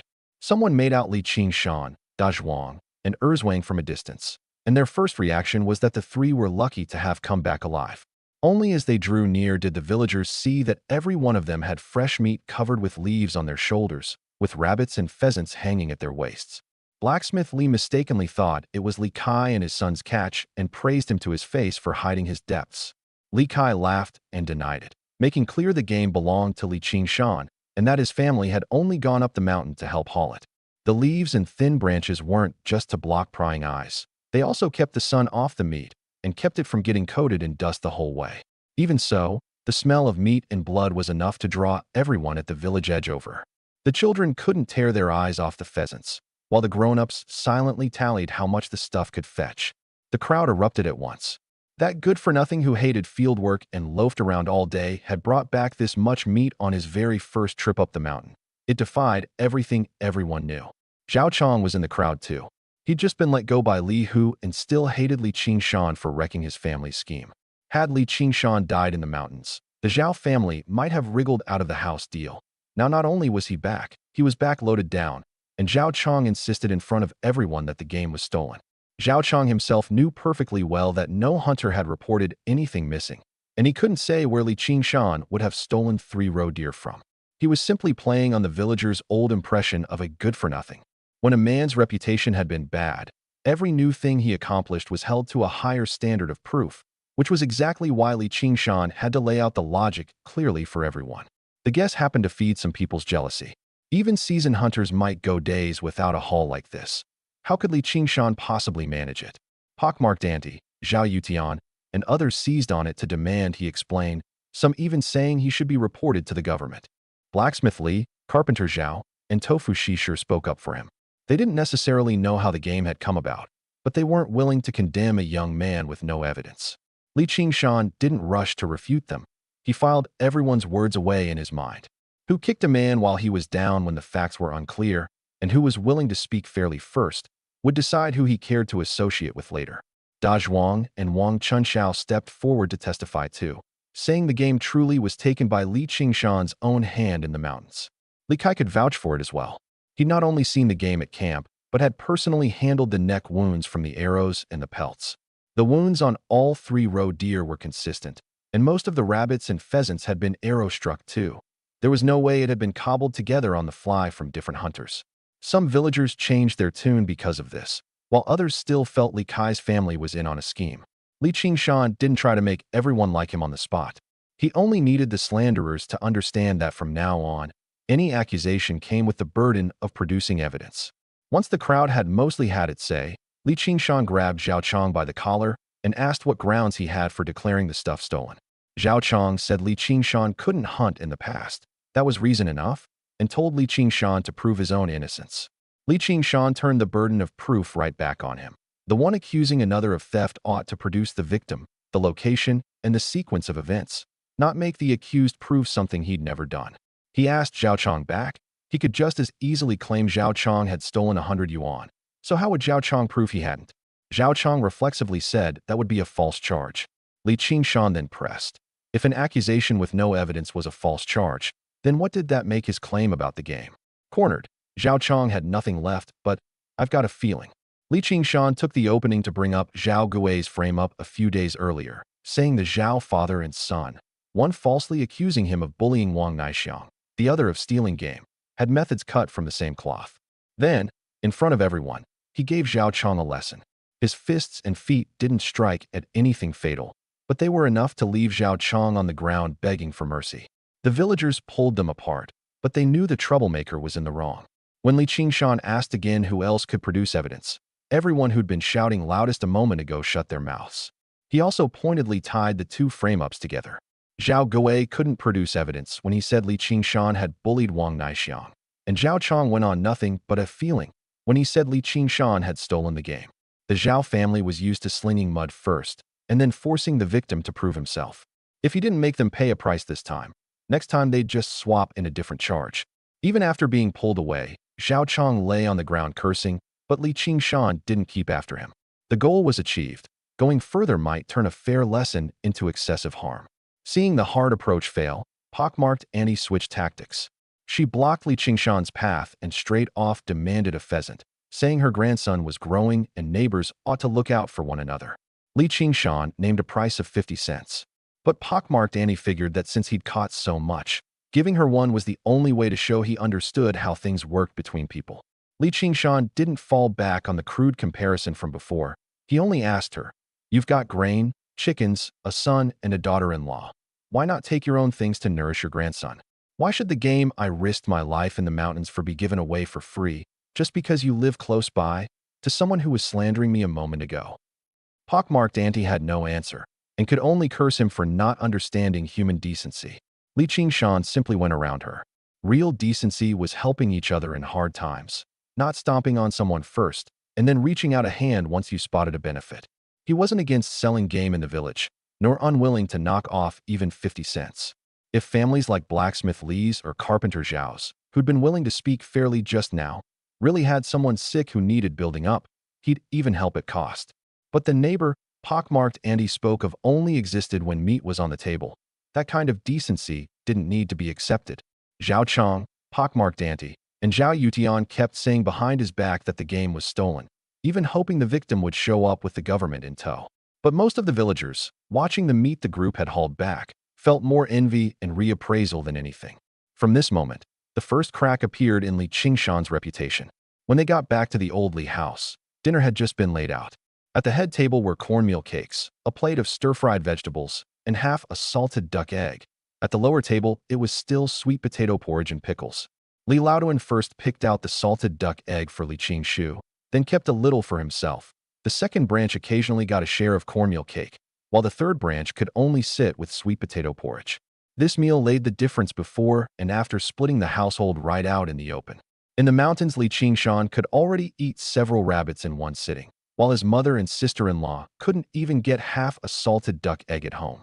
It wasn't that the old Li family had no good things at all. It was that the good things never came around to the third branch. Li Qingshu was in the middle of talking about Li Qingshan. He figured that 3 days into the mountains, Li Qingshan most likely wasn't coming back, and demanded that Li Sankuei tell Li Hu ahead of time that the new house was his and couldn't be used to cover his son's debt. Li Laoduan immediately backed his eldest grandson, and Li Sankuei, though unwilling, went along out of habit. Only Lu Guixiang firmly believed Li Qingshan would come back safe, and with game besides. Li Qingshu mocked her openly, saying making it back alive from a first trip up the mountain was luck enough. The first and second branches seized the chance to belittle the third branch too, one saying Li Qingshan didn't measure up to Qingyu and Qingyu, who'd learned carpentry, another bringing up Li Sankuei's vanished eldest son. The eldest aunt even scolded Lu Guixiang, saying women had no business cutting in while men were talking. Lu Guixiang lowered her head over her sweet potato porridge, tears welling in her eyes, but still she didn't withdraw her faith in Li Qingshan. To seem certain, Li Qingshu declared that if Li Qingshan could bring back even 2 rabbits or pheasants, he'd kneel to his cousin. He dared to make such a bet because the whole family took it for granted that Li Qingshan couldn't possibly have a haul on his first trip up the mountain. The first branch had even started arranging Li Qingshan's punishment for when he got back. Barred from the table, made to wait until everyone had finished and pick at the leftovers, to teach him what they called keeping his feet on the ground. The words had barely left his mouth when Li Qingshan caught them from the doorway. "You said that with your own mouth." Everyone turned to see him, with Da Zhuang, Erzwang, Li Kai, and Wang Chunxiao behind him, every one of them carrying meat. The third branch was first delighted. The first and second branches seemed suddenly struck dumb. Han Xiu was on her feet almost instantly, first checking her son's face, hands, and feet for injury. Lu Guixiang came out from the lower table too, her gaze sweeping over the game before settling back on Li Qingshan. For them, how much money the meat could bring was a matter for later. That he'd come back safe carrying the bao bought with the silver bracelet was the first thing worth being thankful for. Li Qingshan told them he wasn't hurt, and that the bao and all 6 arrows were intact. Lu Guixiang clearly breathed easier hearing it, but didn't mention the silver bracelet in front of everyone, to avoid stirring the old Li family's greed once they learned where the bao had really come from. In front of the gathering villagers, Li Kai confirmed that all the game was Li Qingshan's, including 3 roe deer. Li Sankuei's first reaction wasn't to tally the money but to turn to his father and say excitedly that his son had finally made something of himself. Li Laoduan, plainly shocked, said only that a few wild critters weren't worth mentioning, and turned it around to blame Li Sankuei for not keeping his composure. Lu Guixiang paid no mind to the numbers. She quietly stepped to Li Qingshan's side and first made sure he wasn't hurt. Once all the game was set down, Li Qingshan had Li Qingshu make good on the bet. The villagers egged it on too, saying a spit was a nail driven in. The cousin couldn't welsh in front of everyone. Li Qingshu's face went ugly, and the eldest uncle first said a young man's offhand remark couldn't be held to. But if the winner had been the first branch, that line clearly wouldn't have come up. Li Qingshan didn't actually need a cousin to kneel. What he wanted was to let the whole family see that the first branch's words carried consequences too. The eldest uncle tried to excuse the kneeling on the grounds that Li Qingshu was still in school and might work for the government someday. Li Qingshan followed that logic right through, saying a man who broke his word and dodged responsibility was even less likely to be taken on by the government. The father and son were actually cowed by the line. Li Qingshan offered an alternative. No kneeling was fine. Settle it with the half caddy of brown sugar Li Qingshu had stashed away. At the words, half a caddy of brown sugar, the villagers' attention snapped from the kneeling to the goods. An ordinary family only dared use a little during a month of postpartum confinement, illness, or a major holiday. Yet Li Qingshu, a young man, could privately hoard half a caddy. How the old Li family's resources tilted needed no further words. Brown sugar in that era was a rare thing for building up the body. In all their years in the old Li family, Han Xiao and Lu Guixiang had rarely tasted so much as a mouthful, yet Li Qingshu could stir it into water and drink it often. Taking back that half caddy wasn't just winning a bet, it was reclaiming a little of what the third branch's labor had earned. Weighing his face, Li Qingshu had no choice but to fetch the brown sugar. As he held out the paper packet, Li Qingshan, in the instant of taking it, pressed a hidden acupoint on his hand and stimulated it with the pure yang true qi he'd just refined. Li Qingshu's legs suddenly gave out, and he dropped to his knees in front of everyone. Everyone was stunned. Li Qingshan deliberately said that since his cousin had already handed over the brown sugar, there was no need to perform the full courtesy, and he certainly wouldn't be giving the stuff back. The eldest uncle hurried to help his son up, while the villagers around them broke into laughter. This would soon be all over Shirshi village. Li Qingshan's use of true qi had only been a small test, lasting a very short time, yet it proved his past life Taoist medicine techniques could be used again. The hidden acupoint he'd pressed left Li Qingshu no injury. Once the true qi withdrew, his legs recovered. Onlookers would only assume Li Qingshu was nervous, weak-kneed, or had genuinely knelt on his own. Hard to connect the event with the instant Li Qingshan took the brown sugar. This method was more discreet than throwing a punch in public and better suited to handling future conflicts where he couldn't openly make a move. Seeing his eldest grandson humiliated, Li Laoduan immediately turned his attention to the game. In his authority as head of the household, he laid out the split. Pick a few rabbits and pheasants. One for Li Qingshu to build his strength for his studies, one for himself, and one each to send to the first and second branches. Haul all the rest to market to sell, buy a caddy of brown sugar to replace Li Qingshu's, and hand the remaining money over to his own keeping. The one thing the whole plan left out was the third branch. Li Laoduan even counted in the stir-fried cornmeal that hadn't been finished. Li Qingshan had only been in the mountains 3 days. There was surely some of the rations he'd taken left over, and the old man demanded it all be turned back into the grain sack. In other words, after Li Qingshan had used that grain to bring back over 200 caddies of game, he couldn't even keep the last few mouthfuls of fried meal for himself. Li Sankuei finally couldn't help asking. The game was clearly Qingshan's catch, so why couldn't he be given even one?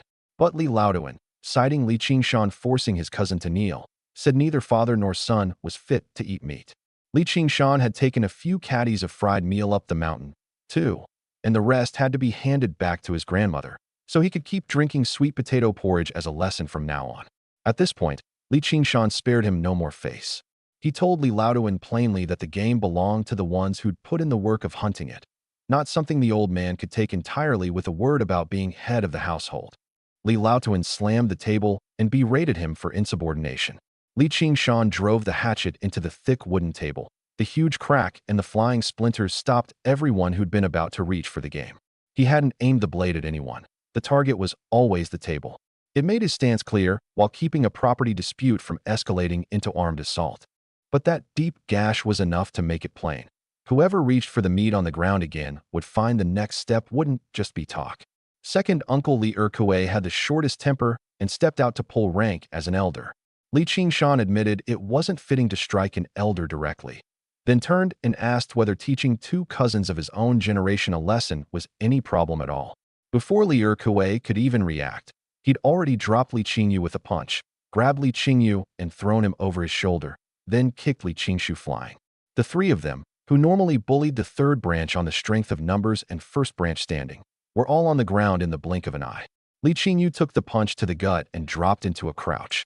Li Qingyu was thrown hard enough to leave his back tingling, and Li Qingshu had a clear footprint left on his chest. Li Qingshan controlled his force, stripping the three of their ability to keep fighting over the game without actually causing serious injury. The villagers around them saw a free-for-all, but in truth he'd chosen the spot for every blow. Some were amazed where he'd learned such skill, while others still said it was just that the three cousins were too useless. Either way, the old Li family's method of overpowering the third branch by sheer numbers had failed for the first time. Li Erkuei wanted to step in for his sons, but Dazhuang and Erzwang moved in front of Li Qingshan at the same time. With two young men near 2 meters tall blocking the way, Li Erkuei instantly lost the bluster from a moment ago. Seeing the situation slip out of control, Li Laoduan finally played his last card, refused to recognize him as head of the household, and get the hell out of the old Li family. In the past, that line would have been enough to subdue Li Sankuei. The house, the farmland, the rations, and the household registration were all in his father's grip. Being thrown out meant losing the very basis of survival. Li Laoduan hadn't realized that the Zhao family's old courtyard and the game before them had already broken 2 of those locks for the third branch. The watching villagers figured Li Qingshan would surely back down this time. The third branch had no independent homestead, and the new house was mortgaged to Li Hu. Swept out the door, they'd have nowhere to sleep but open ground. But this line was exactly what Li Qingshan had been waiting for. He accepted it in front of everyone and demanded they go to the government the next day to split off the household. He turned to his parents and sister-in-law and asked whether they'd leave with him. Han Xiu was the first to stand at her son's side, saying wherever her son went, his mother would go too. Lu Guoxiang declared herself at once as well. Everyone's eyes finally settled on Li Sankuei. Li Laotuan still glared at his youngest son as he always had, certain the man wouldn't dare defy his father. Li Sankuei clenched both fists, looked at his wife, his son, and his daughter-in-law, and finally spoke the hardest words of his life. "Father, you have 3 sons. I have only this one wife and 1 son. Compared to them, they matter more to me. I've done right by you all these years, but you've never once truly been good to me." The words also meant Li Sankuei was finally admitting that his father would never suddenly become fair just because he kept enduring. He'd done years of heavy labor for the old Li family, building the house, farming the fields, supporting the elders, sparing none of it. And what he'd gotten was his wife and son at the lower table, and the courtyard he'd built himself handed to a nephew. To stay would only make the next generation repeat the same life. He agreed to split the household, and to do it tomorrow. It was the first time Li Sankuei had placed his wife and son ahead of his father's authority. What Li Qingshan truly needed wasn't for his father to throw a punch on his behalf, but for him to be willing to admit that the third branch also had the right to live for itself. Furious, Li Laoduan declared that the third branch could take only a few ragged clothes, no house, no money or grain, no land at all. The eldest uncle again played the good man, urging Li Sankuei and son to apologize and stay, when in truth he couldn't bear to lose the third branch's years of labor and the pile of meat before him. Li Qingshan refused. He reminded Li Laoduan that the Zhao family's old courtyard had already been transferred over. The third branch wasn't without anywhere to go. Until the household was formally split off, they still lawfully lived in their current rooms, and no one could drive them out overnight. The land, too, wasn't Li Laoduan's alone. When it was originally allotted, it had been counted by head, though the land certificate led with the head of household's name. Li Sankuei, Li Qingshan, and the other co-owners were still registered after it. If the old man wanted to keep the third branch's share, he'd buy it out for 5 yuan. 5 yuan seemed low, but what Li Qingshan was weighing was time. If he insisted on measuring on the spot, dividing the plots and the grain, Li Laoduan could drag it out endlessly, and the Zhao family's old courtyard was pressing to be reclaimed. Settling the buyout with a 5 yuan IOU let the third branch immediately shed the most entangling asset while leaving a formal written record. What's more, within a year or so the relations of production would change, and the personal control value of farmland would drop sharply. Li Laoduan treated those few acres as a lifeline that could trap the third branch forever. Li Qingshan saw them as a bargaining chip about to expire. Li Laoduan agreed to write a 5 yuan IOU. He was certain the third branch, with no farmland, would sooner or later come back hungry and begging, not knowing that in a year or so, the land and the mode of production would change with collectivization. Li Qingshan was willing to trade this year's one harvest for 5 yuan in cash, both to cut down the wrangling over the split and to leave the old man clutching an advantage that would soon become worthless. Li Qingshan insisted the IOU state clearly that it was compensation for a share of the farmland, not just an ordinary loan. Li Qingshu held the brush. Li Laoduan pressed his fingerprint, and the watching villagers saw the transaction take place. That way, even if the old man later reneged and claimed the third branch had voluntarily given up everything, Li Qingshan would still have written grounds to prove the two sides had settled. Li Qingshu personally wrote out the IOU, and Li Laoduan pressed his fingerprint. The first branch even snickered at Li Qingshan for being a fool, giving up land for 5 yuan. Li Qingshan didn't explain the future. He just put the document safely away. He folded the IOU and stored it against his body, kept separate from the deed to the Zhao family house. When they went to the government to split the household next, he'd have to make this exchange appear in both sides' verbal confirmation as well. Splitting the household didn't end with a single shout in the courtyard. The registration, the address, the land, and the debts all had to leave records wherever possible, or any omission would turn into a fresh fight later. Da Zhuang, Erzwang, and Li Kai carried the main game down into the cellar. Li Qingshan set aside 2 pheasants, 2 rabbits, and a palm civet for his mother and Lu Guixiang to cook, inviting Li Kai's family to eat together that evening. For the first time cooking at her own small stove in the old Li family, Han Xiu was suddenly unsure whether she should even begin. Lu Guixiang took the game and pulled her mother-in-law straight into the kitchen. Han Xiu still reflexively glanced toward Li Laotuan, as if waiting for a word of permission. But Lu Guixiang reminded her that Qingshan had caught these himself, that the third branch had already decided to split off, and there was no more need to ask leave. The 2 women scrubbed the pot clean, cut the rabbit into pieces, dressed the pheasants first, and set the palm civet aside for slow stewing. The seasonings weren't plentiful, only salt and the sauce the house used every day, but the smell of meat still soon overwhelmed the whole courtyard.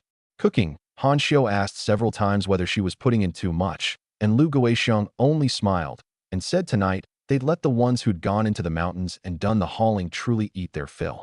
This meal had a clear meaning too. Li Kai's family had gone up the mountain, hauled, and dressed the game, and deserved to be hosted. The third branch, having just decided to split off, needed all the more to prove through real living that leaving the old man was no dead end. If all the meat were hidden away out of spite, it would only fail to build their parents' confidence. Li Qingshan didn't call the first and second branches to the table. It wasn't stinginess over a few bites of meat, but that ownership of the game had only just been held on to through conflict.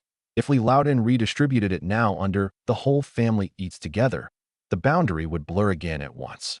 The smell of meat soon drifted into the main room. Li Sankui, having just defied his father, was still trembling slightly from nerves, but he guarded the area near the cellar, letting neither the first nor the second branch touch his son's things. To others, this guarding seemed ordinary. For Li Sankui, it was an enormous change. He'd once not dared question even his father giving out an extra bit of pickles, and now he was directly blocking his 2 older brothers and several nephews. Whenever anyone approached the cellar, he'd straighten up and repeat, "This is Qingshan's, no one may take it." Li Qingshan then took a pheasant and 2 rabbits to Zhao Zhanshan's house. Big Yellow had contributed enormously to this hunt, and Zhao Zhanshan had once saved his life. This haul rightly owed the Zhao family a share. Big Yellow ran ahead and barked the moment it reached the familiar courtyard gate. When Zhao Shanxing opened it, she was both glad the dog was safe and surprised Li Qingshan had truly brought back game. She thought the 2 rabbits and 1 pheasant were the whole of it, and repeatedly urged him to take them back for his family.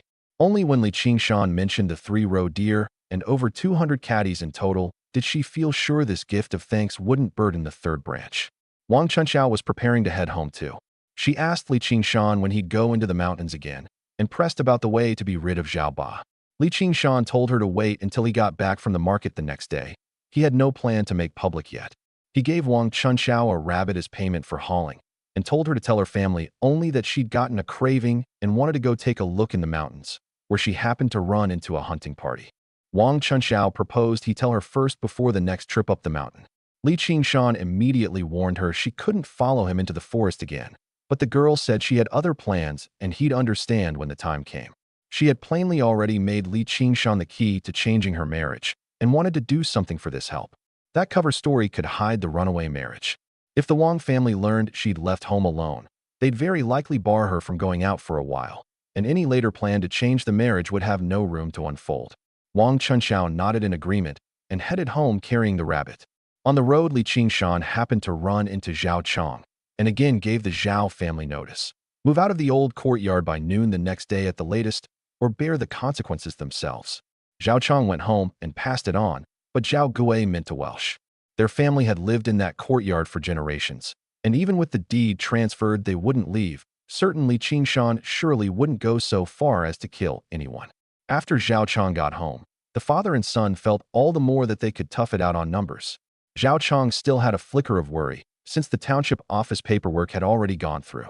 He asked whether, with the house transferred, staying put could really hold up. Zhao Gui's answer was one line: don't move. As long as the whole family camped in the house, then even with the law on his side, Li Qingshan would have to face the public opinion of forcibly driving out old people and women. This was Zhao Gui's real calculation. After his scheme failed, he'd shifted from extortion to stonewalling, still exploiting others' concern for their reputation. But he didn't understand that the reborn Li Qingshan had long since stopped putting what others will think ahead of his lawful rights. They pushed all the blame for losing the house onto Wang Naixiang. Zhao Gui and his wife cursed her for failing to hold onto Li Qingshan in the first place, and Zhao Chong even knocked the food from her hands, ordering her to go wash the whole family's clothes. Wang Naixiang could only hold back her tears and work while the Zhao family's abuse never let up for a moment. Wang Naixiang hadn't even finished the worst of the bran husk rice. Zhao Chong said she'd doomed her older brother and was no help to her younger one. Zhao Gui and his wife were convinced that if not for their daughter-in-law not cooperating, the old Li family's new house would already be theirs. None of the three would admit at all that what had really caused the gambling debt and the house sale was Zhao Chong's gambling and their own scheming. This venting aimed at Wang Naixiang left her in even more danger than the first day. Though Li Qingshan had wrecked the frame-up, he hadn't yet actually gotten her out of the Zhao family. As long as the Zhaos still controlled her housing and registration, she could pay the price for a new failure at any time. On the other side, seeing the rabbits and pheasant Li Qingshan had brought, Zhao Shanqing thought it was the whole of his first trip's haul and firmly refused to accept it. She said the Li family's life was hard too, that bagging 2 rabbits and a pheasant on this trip was extraordinary luck, and next time might bring nothing. Li Qingshan could only explain that there was still plenty of game at home, and these few had always been meant as a gift of thanks. Big Yellow's safe return proved once again that what the Zhao family had lent wasn't an ordinary dog, but an important partner for the whole hunt. Only then did Zhao Shanqing accept part of it, meaning to build up her father's strength. Zhao Zhanshan was bedridden and couldn't go up the mountain, and meat would help his body recover. The pheasant and rabbits were worth more than just money. They'd also spare the Zhao family from dipping into savings that had already run dry to buy nourishment. What Li Qingshan brought over was only a small fraction of the whole haul, but it was enough to show he didn't take the Zhao family's help for granted. In the main room of the old Li household, the first branch, the second branch, and old man Li had begun a meeting of their own. They didn't stop to consider why the third branch wanted to leave. Instead, they discussed how to retaliate now that they'd lost the third branch's labor. The second uncle argued for throwing them out that very night. The eldest uncle insisted they had to be taught a lesson, or the Li family would lose face. As usual, old man Li turned to Li Qingshu, the most educated one. Li Qingshu figured that making a move now would only lead to a clash with Li Kai's boys, Dazhuang and Erzwang. The best approach, he said, was to go along with splitting the household, but give the third branch no land and no property, and let them fail on their own. The way he saw it, even a seasoned hunter like Zhao Zhanshan still needed farmland. There was no way Li Qingshan could feed 4 mouths on his own for long. This haul of over 200 pounds of game was just luck. Next time he might come back empty-handed, or even die on the mountain. Once the third branch ran out of food, they'd naturally come crawling back to old man Li. Then he could not only turn them back into laborers, but also use the chance to swallow up the Zhao family's old courtyard. Li Qingshu came up with another angle: arrange a marriage for Li Qingshan as soon as possible. Once a young man set his mind on taking a wife, he'd need to prepare a bride price, clothes, and a home of his own, which meant going up the mountain even more often. The more trips up the mountain, the higher the odds of an accident. The second aunt immediately thought of a niece on her side of the family who was of the right age, and agreed to go home and feel things out. They also planned to dress the whole thing up as the elders showing concern. Publicly, they'd only say that Li Qingshan was 18, that after the split he needed a woman to run the household, never admitting the real goal was to pile on the pressure of a bride price. If the match went through, the first branch could sit back and wait for him to take risks. If it fell through, they could still use "no one's willing to marry him" as a jab at the third branch. This so-called marriage plan was never about Li Qingshan starting a family. From the very start, it was about using a bride price to force him into danger. Li Qingshu even went out of his way to analyze it. After the third branch moved into the Zhao family's old courtyard, what they seemed to lack most was grain and land, but what they actually needed most urgently was a woman of the house. Han Xiu was getting on in years, and Lu Guixiang, as a widowed sister-in-law, couldn't rightfully take on the housekeeping or the dealings with outsiders. A new daughter-in-law was needed to make it all proper. Just put a girl in front of Li Qingshan, then hint that the bride price couldn't be too small, and the young man would keep pushing deeper into the mountains for the sake of his pride. Old Man Li listened, thoroughly pleased. He still believed he had the third branch under his thumb, never once considering that if the match actually succeeded, it would only give Li Qingshan a more stable little family. Their favoritism blinded them. All they could see was how to add risk, not that a young man who could hunt steadily, knew medicine, and had his own courtyard was already becoming a fine prospect on the marriage market. The meeting ended with a redistribution of chores. Li Qingshu would keep studying. The eldest aunt would stay home to cook and do laundry. The eldest uncle would accompany the old man to handle the household split. The whole second branch would go to the fields to weed and till the soil. Qingyu and Qingyu had been set to learn a trade from Carpenter Zhao, but Old Man Li forced them to do farm work first. The second branch's brothers tried to argue, saying they couldn't just skip out on their master. But Old Man Li shot back. If farmers didn't work the land, what would they eat? Learning a trade could wait until the farm work was done. The second uncle didn't dare speak up for his sons. He could only agree to keep them in line. This was exactly how Old Man Li ran the family. Pile the most labor on the third branch, then dole out small favors to keep the first branch content. The moment the third branch pulled out, the pressure shifted straight onto the second branch. The second branch had gone along with the favoritism because they still got a cut of the benefits. Now, at last, they were beginning to bear the cost of the system. Most of these chores used to fall on the third branch. Now, before they'd even officially moved out, the second branch was already getting a taste of losing that free labor. They were resentful, but no one dared to stand up the way Li Sankue had. Qingyu and Qingyu had once taken pride in learning carpentry, even using it at the dinner table to look down on Li Qingshan. Only when it was their turn to have their studies derailed by chores and farm work did the two of them realize just how much the third branch had shouldered for the whole family. But they didn't aim their resentment at the one doing the dividing. They only blamed Li Sankue's family more bitterly for leaving. The aroma of chicken drifting from the kitchen wafted into the main room, and the first branch, the second branch, and Old Man Li all swallowed hard. The old man had to save face for himself, saying he'd go into town the next day and buy meat back. But buying meat in town cost hard cash and depended on supply and timing.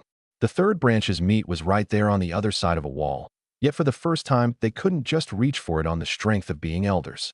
The stronger the smell, the more concrete the outcome of that household split became. What they didn't know was that what the third branch ate tonight was more than just a meal of meat. Li Sankue, through his first act of defiance, had held on to his son's game, and had seen clearly that leaving the old Li household wouldn't mean starving right away. When the food was finally served, Li Kai's family sat down together with the third branch. Da Zhuang and Erzwang told tales of the hunting shelter up the mountain, the three-row deer, and the downpour.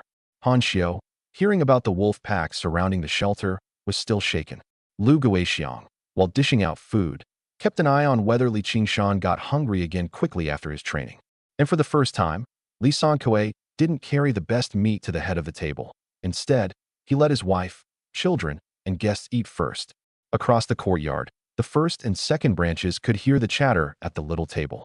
In the past, even the rare bit of food the third branch got had to be handed over to Old Man Li for redistribution first. Now they were hosting guests off their own game and deciding the portions themselves, while the old man could only smell the aroma from the main room. That change said more about what the household split meant than any argument could. Once the split was official, this dinner table, held together for years by favoritism, would no longer decide what the third branch ate or who their earnings went to. And the Zhao family refusing to move out, with Wang Naixiang still being humiliated, meant the split was only the first step. The next day, on top of selling the game and registering the household, Li Qingshan would have to actually take over the courtyard that was now in his name. The 36 yuan loan hadn't been repaid. The 5 yuan land IOU had just come in a hand. The pelts were still hanging out at the old forest, and over 200 pounds of game hadn't all been turned into cash. When this seemingly bountiful day ended, every resource in Li Qingshan's hands was still only half settled. Only by nailing down each of these things one by one would the third branch truly find its footing. The next day wouldn't be any easier than heading into the mountains. Only the battlefield had shifted from the old forest back to the township office, the market, and the gate of the Zhao family's courtyard. The mountains tested his marksmanship and nerve. The village tested evidence, interests, and who would back down first. Li Qingshan was already prepared to settle every account down to the last figure. This time, he wouldn't leave anyone the slightest opening to turn things around. When Li Qingshan brought the 2 rabbits and 1 pheasant to Zhao Zhanshan's home, Zhao Shanxing wouldn't hear of accepting them. The way she saw it, Li Qingshan had taken a bow into the mountains for the first time. Just making it back safely was a blessing. Those 3 pieces of game, in any ordinary household, would make for several rare meals with meat. The thirdly branch had just made a scene about splitting the household. They had nowhere secure to eat or sleep. Giving meat away at a time like this was overdoing it. Li Qingshan didn't make empty speeches about life-saving debts. As a boy, he'd nearly lost his life on that mountain, and it was Zhao Zhanshan who'd brought him back. This time, without Big Yellow tracking, warning, and guarding them, they might not have brought back 3 roe deer so smoothly. 2 rabbits and a pheasant out of a total haul of 251 pounds wasn't much, but it was a debt of gratitude that had to be repaid. When she heard 3 roe deer, Zhao Shanxing was truly stunned. She knew Li Qingshan had never known how to hunt before, and she'd certainly never heard of him practicing archery. A young man on his very first trip into the mountains, with 2 equally inexperienced helpers, had not only survived a downpour and a wolf pack, but also brought down 3 roe deer. It sounded more far-fetched than the storyteller at the village entrance. Li Qingshan again chalked it up to natural talent and luck, saying that the moment he got his hands on a bow, he just knew how to draw it. Knocking, aiming, and loosing all felt like he'd practiced for years. As for the real reasons, his experience from a past life, the changes to his body from the health-cultivating fist form, and the jade gourd's warnings at critical moments, those, of course, couldn't be explained to anyone. Zhao Shanxing didn't press further. She only told him that from now on, whenever he went into the mountains, he must always put his life before the game. Her father's ordeal was a ready-made lesson. Even the most seasoned hunter, faced with an enraged wild boar, could have his chest and lungs gored through in an instant. Back then, if not for the 3 hunting dogs desperately buying time and the fellow hunters carrying Zhao Zhanshan back in time, she'd have been the only one left in this house. Li Qingshan took the opening to say that when he went to the market the next day for supplies, he'd try to find a set of fine acupuncture needles. Once he had them, he'd come back to treat Zhao Zhanshan properly. Zhao Shanxing listened half in doubt. Everyone in the village knew Li Qingshan had spent these years often roaming the mountains, and they'd heard he'd learned something from an old traditional doctor, but treating illness and memorizing a few herb names were 2 entirely different things. She didn't dampen his spirits, though, only smiling and agreeing, telling him to come by tomorrow and show his stuff. Inside the room, Zhao Zhanshan heard their conversation clearly. His voice was weaker than it had been a few days ago, yet he made a point of telling his daughter to accept the game. In times like these, bringing real meat to a sick man's home meant more than asking after his health 10 times over. Zhao Zhanshan didn't dare hope an 18-year-old could actually cure him. He just saw that Li Qingshan knew how to repay a kindness and had a sense of responsibility. What he could never set his mind at ease over was never himself, but Zhao Shanxing. The old wound in his chest grew worse by the day, and once he was gone, a young girl alone in the village, guarding a rundown house and a dog, would surely be taken advantage of. That Li Qingshan had brought back game this time, returned Big Yellow, and even thought about a follow-up visit proved at least that there was still one person in the village willing to lend a hand. Zhao Shanxing carried the pheasant and rabbits into the kitchen, deciding to first stew a rabbit to build up her father's strength. The doctor had told her Zhao Zhanshan couldn't eat anything too strongly seasoned, so she skipped the chili peppers and used only a little salt, stewing it slowly. As Li Qingshan left, Big Yellow saw him to the courtyard gate, clearly already treating his mountain teammate like an old friend. By the time Li Qingshan got back to the old Li household, Li Kai's family had already arrived. The original text mistakenly wrote Li Kai as Zhao Gui here, but the ones sitting at the table were Da Zhuang and Erzwang. The one helping in the kitchen was Li Kai's wife, and the one who'd brought 2 bottles of local liquor could only be Li Kai. Zhao Gui, at that moment, was holed up in the old courtyard that had already changed hands, scheming to weasel out of his debt. There was no way he'd show up with liquor to celebrate for Li Qingshan. 2 bottles of local moonshine, at 1 yuan a pound, came to roughly 2 yuan. For a farming household that could barely scrape together any cash all year round, this wasn't a casual gift. It was Li Kai's heartfelt thanks to Li Qingshan for bringing both his sons back safe. Li Qingshan didn't take Da Zhuang's next trip up the mountain for granted. He first asked Li Kai whether, in a few days, he'd still be willing to let Da Zhuang come along. Terrified his father might say no, Da Zhuang jumped in to say that Li Qingshan's marksmanship was downright miraculous, that he'd go no matter what. He was even ready to sneak along in secret. Li Qingshan shut that down on the spot. The old forest was no place for a young man to throw a tantrum. When parents handed over their son, they had to get a whole person back. Li Kai hadn't even said no yet, and here was Da Zhuang threatening to run off in secret. That was both disrespectful to his father and something that would erode the trust in their future cooperation. Li Kai had, in fact, already heard his son recount everything that happened on the mountain. Knowing they'd stayed in a hunting shelter, run into a downpour, and been surrounded by a wolf pack, how could he not be afraid? But this was the first time Da Zhuang had earned so much meat on his own, and he genuinely wanted to learn a skill that could feed a family. Flatly forbidding it might not even hold him back. In the end, he agreed, on the condition that when they met a fierce beast too dangerous to take on, they mustn't try to be heroes. Better to come home empty-handed than trade a life for money. Da Zhuang agreed at once. Seeing his older brother get the go-ahead, Erzwang wanted to speak up and join too. Li Kai cut him off sternly after just the first word. With both sons going into the mountains at once, if something happened to both of them, he and his wife would have nothing left to count on for their old age. Li Qingshan didn't push him. He told Erzwang to wait a while. Once he'd made more trips and honed the routes and hunting methods to be steadier, they'd talk about adding more hands. Li Kai's family was loyal and reliable, and Da Zhuang and Erzwang had known him inside and out since childhood. They really were the most fitting long-term partners. But trust, too, had to be built up one safe return at a time. Zhao Hongqi was even less likely to come along for now. His mother was ill, his wife had just given birth, and the household couldn't spare him inside or out. However much he coveted the income from the mountains, he couldn't leave a house full of sick and frail women and children behind. Having settled the matter of the next trip, Li Qingshan rolled up his sleeves and went into the kitchen. Han Xiao and Li Kai's wife had already cleaned 2 pheasants, 2 rabbits, and a masked palm civet. Li Qingshan first heated the pot, poured in soybean oil, quite precious in that era, then added ginger slices and fried them until the edges turned golden. When the chicken pieces went in, the oil hissed sharply. The firm pheasant meat was stir-fried until the skin gleamed golden, and the aroma of meat quickly spread from the low kitchen throughout the whole courtyard. He wasn't in a hurry to add water. Instead, he first used the oil to force out some of the chicken's moisture. Pheasants got plenty of exercise, so their meat was firmer than farm chicken. Stewing it directly would waste firewood and still not turn out tender. Once the surface was slightly dry, he added scallion segments, dried chili peppers, and a little Sichuan peppercorn, drizzled soy sauce down the side of the pot, and finally added salt and hot water to reduce the sauce. The household had none of the full range of spices like angelica root or star anise. Even the Sichuan peppercorns were nearly gone, so he couldn't produce the complex flavors of a later-day restaurant.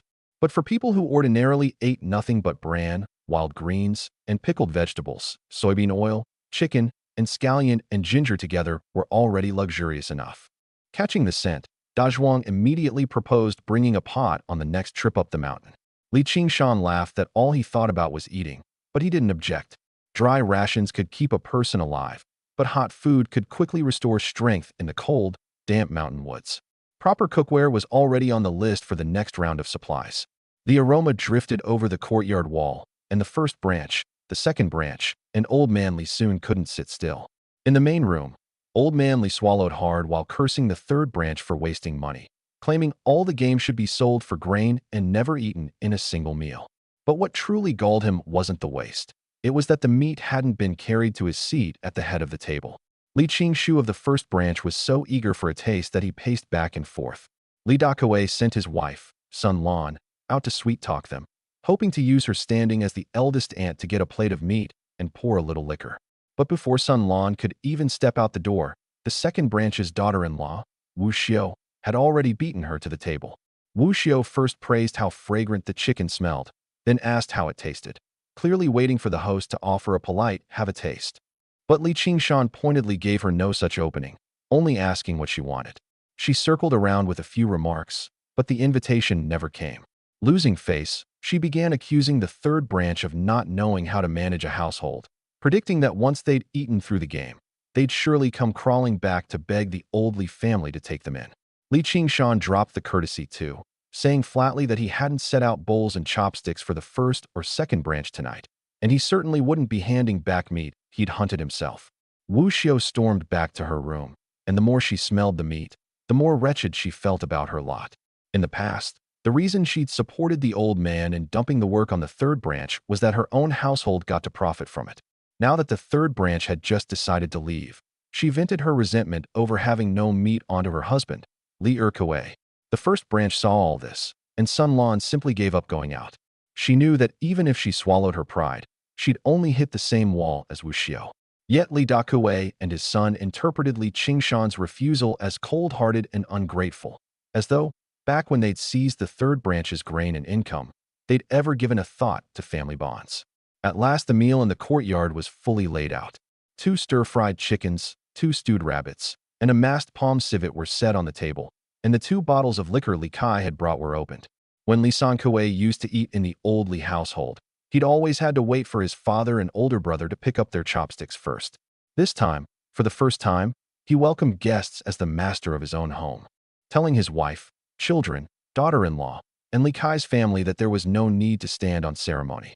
Lu Guixiang still kept the habit built up over years. She sat at the table, not daring to reach her chopsticks toward the plates with the most meat, taking only a bit of the broth and the scraps. When the whole family used to share a table, she, the widowed daughter-in-law, held the lowest standing. The good dishes never came around to her, and if she ate too slowly, all that was left were empty plates. Seeing this, Li Qingshan directly placed 2 chicken drumsticks into her bowl and told her to eat without worry. Han Xiu added that from now on, no one at the third branch's table was born only to eat pickled vegetables. Looking at the drumsticks in her bowl, Lu Guixiang was flustered at first, and only then did a genuine smile finally appear. The meal didn't squander all the game. Li Qingshan had already arranged how to preserve it. The remaining 2 rabbits and 2 pheasants would first be fried in oil and placed somewhere cool and airy, to be eaten within 2 days. Any extra rabbit meat would be smoked or salt-cured to extend its shelf life. What he'd take to the market the next day to sell was the roe deer meat, about 150 pounds after skinning and gutting, along with the raccoon dog. He kept the pheasants and rabbits for his family to build up their strength, not because he didn't know how precious grain was, but because he'd calculated the next step. Practicing the health-cultivating fist form and building up his pure yang true energy, his daily consumption far exceeded an ordinary person's. His family, long short on oil and meat, also needed nourishment. Trading all the meat for cash and letting 4 people keep going hungry wasn't real thrift. As for the 40 yuan owed to Li Hu, the agreed term was a month, and only a few days had passed. As long as he later brought down a suitable wild boar or game of equal value, he could clear the debt. Rather than emptying out his cash right away, it was better to first buy cookware, oil and salt, and moving day essentials, and get the new life set up. A few sips of liquor in, the mood at the table gradually livened up. Dazhuang and Erzwang told the story of the stormy night and the wolf pack in vivid detail. Han Xiu listened with wave after wave of lingering fear, and Li Kai repeatedly urged his sons that from now on they must take Li Qingshan's orders. After the meal, Li Qingshan set aside a large bowl of rabbit meat and hot broth, and had Dazhuang deliver it to Zhao Hongqi's place on his way home. Zhao Hongqi's sick mother needed nourishment, and his wife in confinement after childbirth was also short on rich food. Not being able to join the hunt didn't mean he should be shut out of this group of young men's mutual aid. The portion in that bowl wasn't large, but it secured the human bonds of the next crew in advance. Hunting relied not just on bows and dogs. Hauling game, looking after families, and holding down the home front mattered just as much. While clearing the table, Han Xiu still couldn't bear to pour out even a bit of the broth, and even wiped the oil from the bottoms of the plates clean with a steamed bun. She asked whether all that leftover meat would spoil. After all, the third branch had no ice cellar and not enough salt to cure it all at once. Li Qingshan sorted the game again into 3 categories. The roe deer meat that had to be sold the next day was placed separately in the coolest part of the cellar, with the raccoon dog pressed beside it. The rabbits and pheasants to be eaten within 2 days were first sealed on the surface with hot oil, then, once cooled, hung up to air. The meat that needed to keep longer was cut into even strips, rubbed thoroughly with a thin layer of salt, to be set up on a rack and smoked once they'd moved into the new courtyard. This kind of handling wasn't long-term preservation in the modern sense. It was just racing against summer temperatures. Setting out before dawn and selling quickly at low prices was also part of preservation. Once the sun climbed high and the meat's color and smell changed, no one might want it even at a penny less per pound. When Dazhuang carried off the bowl of meat for Zhao Hongqi's family, Li Qingshan reminded him again not to frame it as charity, only to say the hunting crew had had its first big haul and was giving a taste to a partner who couldn't come along. Zhao Hongqi was a proud sort. If he felt they were pitying his family's poverty, he might refuse instead. Listening to her son lay out each arrangement, Han Xiu realized for the first time that he was no longer just a boy who loafed around the village. Which game went to whom? How much to sell? How much to keep? He had an account of it all in his head. What they'd called being a spendthrift was only what the old Li family said, because they couldn't see the share they might have gotten. On the other side of the courtyard wall, the quarrel between the first and second branches still hadn't stopped. The more Wu Xiu thought about it back in her room, the angrier she got, demanding of Li Erkue why. When they were equally sons of the old Li family, the third branch's household could eat a whole plate of chicken while their own couldn't get so much as a single piece. Li Erkue didn't dare admit this was the result of his father's favoritism and his own long habit of profiting off the third branch. He could only turn his anger back on his wife. Sun Lan had at first counted herself lucky for not going out to beg for meat, but hearing the commotion from the second branch, she too began to grumble at Li Dakue. She reminded her husband that the work points, grain, and odd jobs the third branch used to turn in had all gone to the big family. Yet just one day after they'd split off, the old man was making them fend for themselves.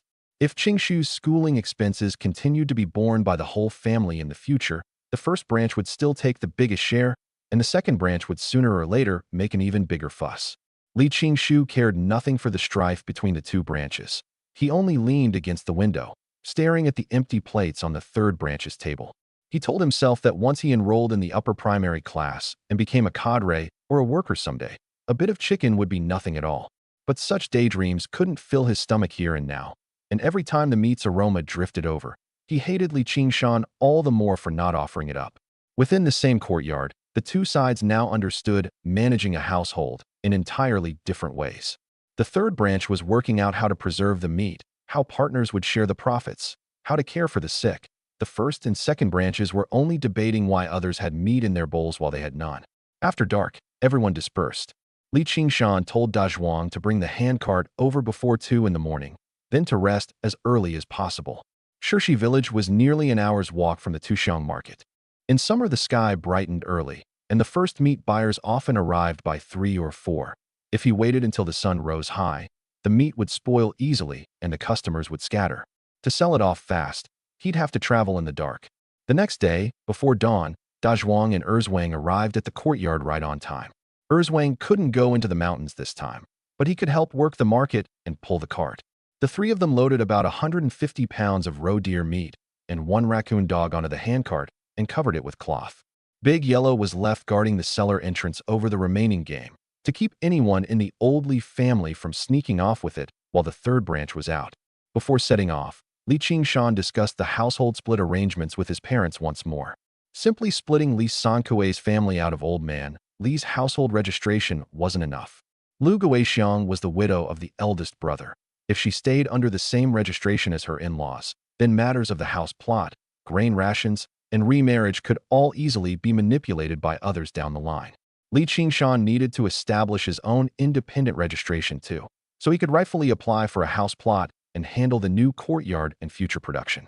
So they planned to set up 3 separate registrations, one for Li Sankue and his wife, one for Li Qingshan, and one for Lu Guixiang.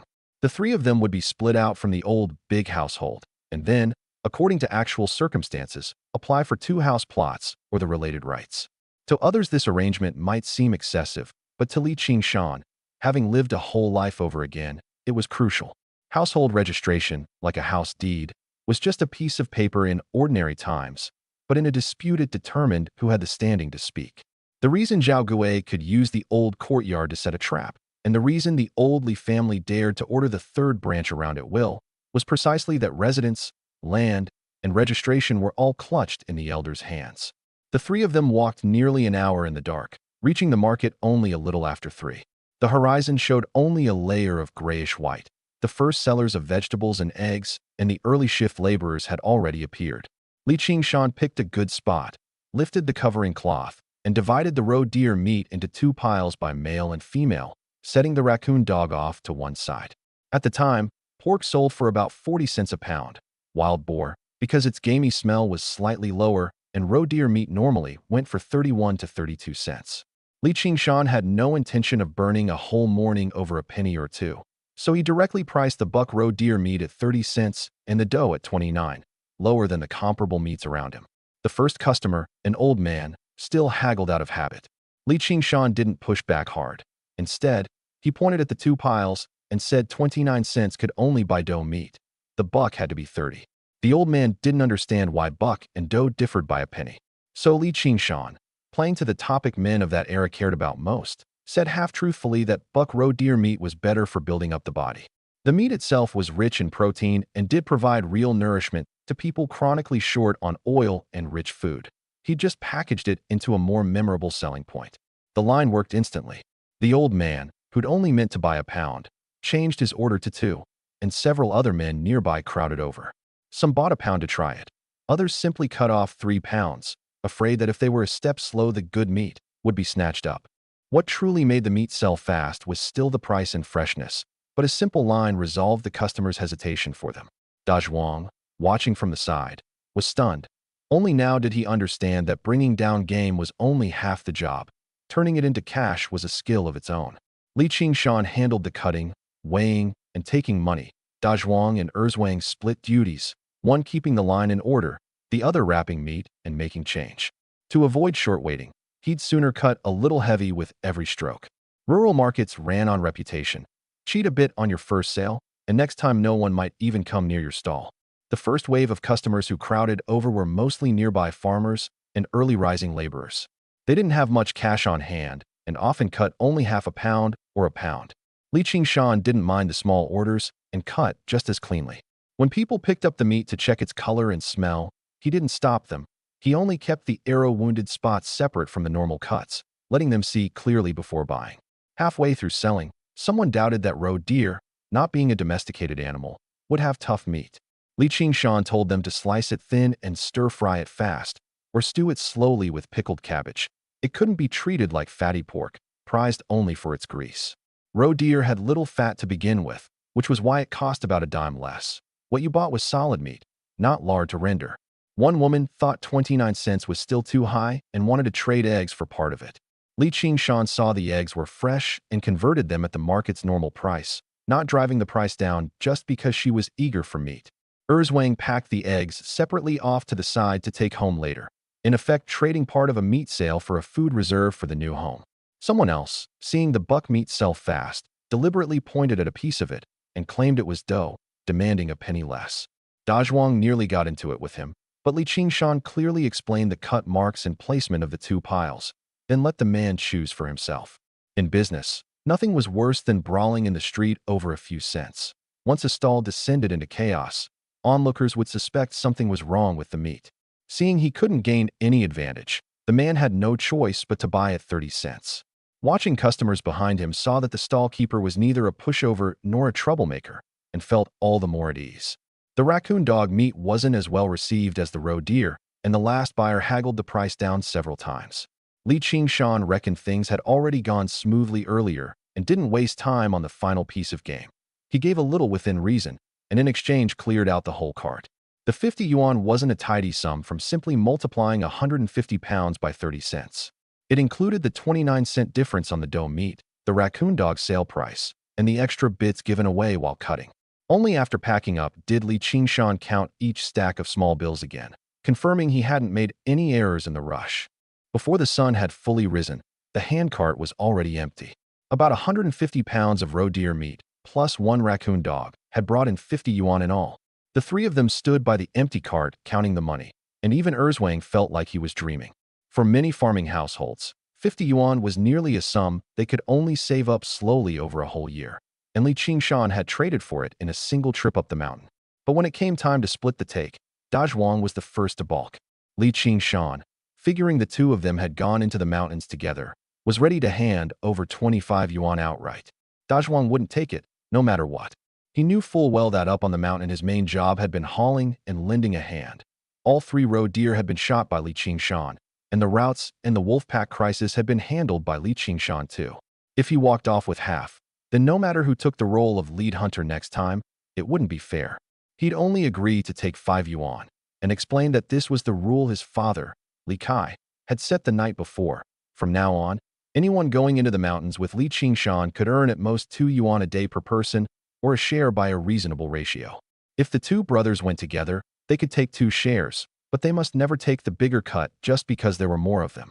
Dazhuang gave a very concrete example. If 3 days' worth of game sold for 100 yuan, then he and Erzwang together would take 12 yuan at most. Li Qingshan bore the bow and arrows, the routes, the judgment calls, and the main risk. He ought to have the largest share. Hunting under someone else, Dazhuang might not even get income and meat like this at all. This wasn't self-deprecation. It was establishing a set of rules that could sustain long-term cooperation. If they split the money evenly on the very first big haul, then as more helpers joined, the lead hunter might take on all the risk yet be left with almost nothing. But if he shared none of it, no crew would ever put in real effort. Setting a ceiling based on labor, days, and contribution looked after the partners while also preventing future fallings out over money. Seeing how firm Dazhuang was, Li Qingshan had no choice but to take back 20 yuan and let Dazhuang keep 5. Then, from his own share, he took out 4 more yuan, 2 each for Dazhuang and Erzwang, as extra hardship pay for the market run and the hauling. Tallied up, Dazhuang got 7 yuan in all, Erzwang got 2, and Li Qingshan still had 41 yuan in hand. The 2 brothers clutched the money, their excitement even more plain on their faces than when they'd eaten meat. For the first time, Dazhuang was sure that going into the mountains wasn't just an extra mouthful of food for the family. It could become a real source of income. Erzwang grew all the more determined to earn a spot on the next trip. Li Qingshan went over the profit-sharing rules once more, so the 2 families wouldn't understand it differently once they got back to the village. Erzwang's 2 yuan this time was extra helper's pay, not equal to a full share for actually hunting. Dazhuang's 5 yuan was the base cut for 2 days of hunting, and the additional 2 yuan was something Li Qingshan gave voluntarily. Next time, if Erzwang truly went into the mountains, then with each brother bearing his own risk and hauling, it would be counted as 2 shares. Spelling out the accounts on the spot was far safer than arguing later from memory. Game in the mountains was sometimes plentiful, sometimes scarce. If they came back empty-handed, everyone would share the loss together. And if they hit a big score, they mustn't suddenly overturn the ratio just because there was more money. Li Kai, willing the night before to let his sons take less, was in fact protecting this newly formed crew. Dazhuang also agreed to report the figures to his parents back home exactly as they were, adding and subtracting nothing. 7 yuan already exceeded the cash income an ordinary farming household commonly saw in a month. To take any more wouldn't be decent. It would leave the cooperation with only this one round. Having split the money, Li Qingshan set out to buy household goods for the new home. But the supply and marketing co-op didn't open until 7:30, and it had just gone past 5. The 3 of them pulled the empty handcart in that direction, and along the way ran unexpectedly into Li Sankue, Old Man Li, Li Dakue, and Li Qingshu. They too had come in the dark to handle the household split. Old Man Li hadn't slept well all night, his head full of the aroma of the 3rd branch's chicken from the evening before. The more he thought about it, the more unfilial he found it. Before the sky had even brightened, he'd hurried his eldest son, 3rd son, and eldest grandson out the door, itching to strike the 3rd branch from the registration at once.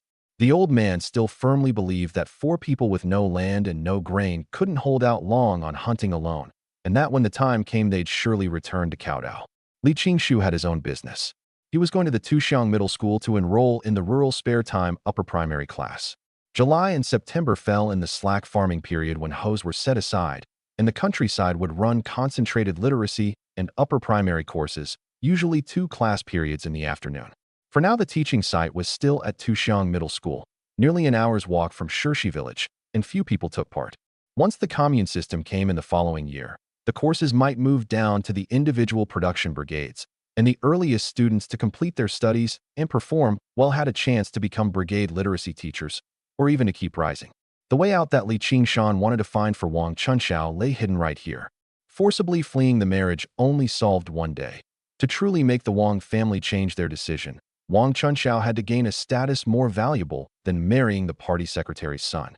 As long as she caught the last few sessions of the course and became a literacy teacher on the strength of her ability to read, her family would reassess her marriage to Zhao Ba.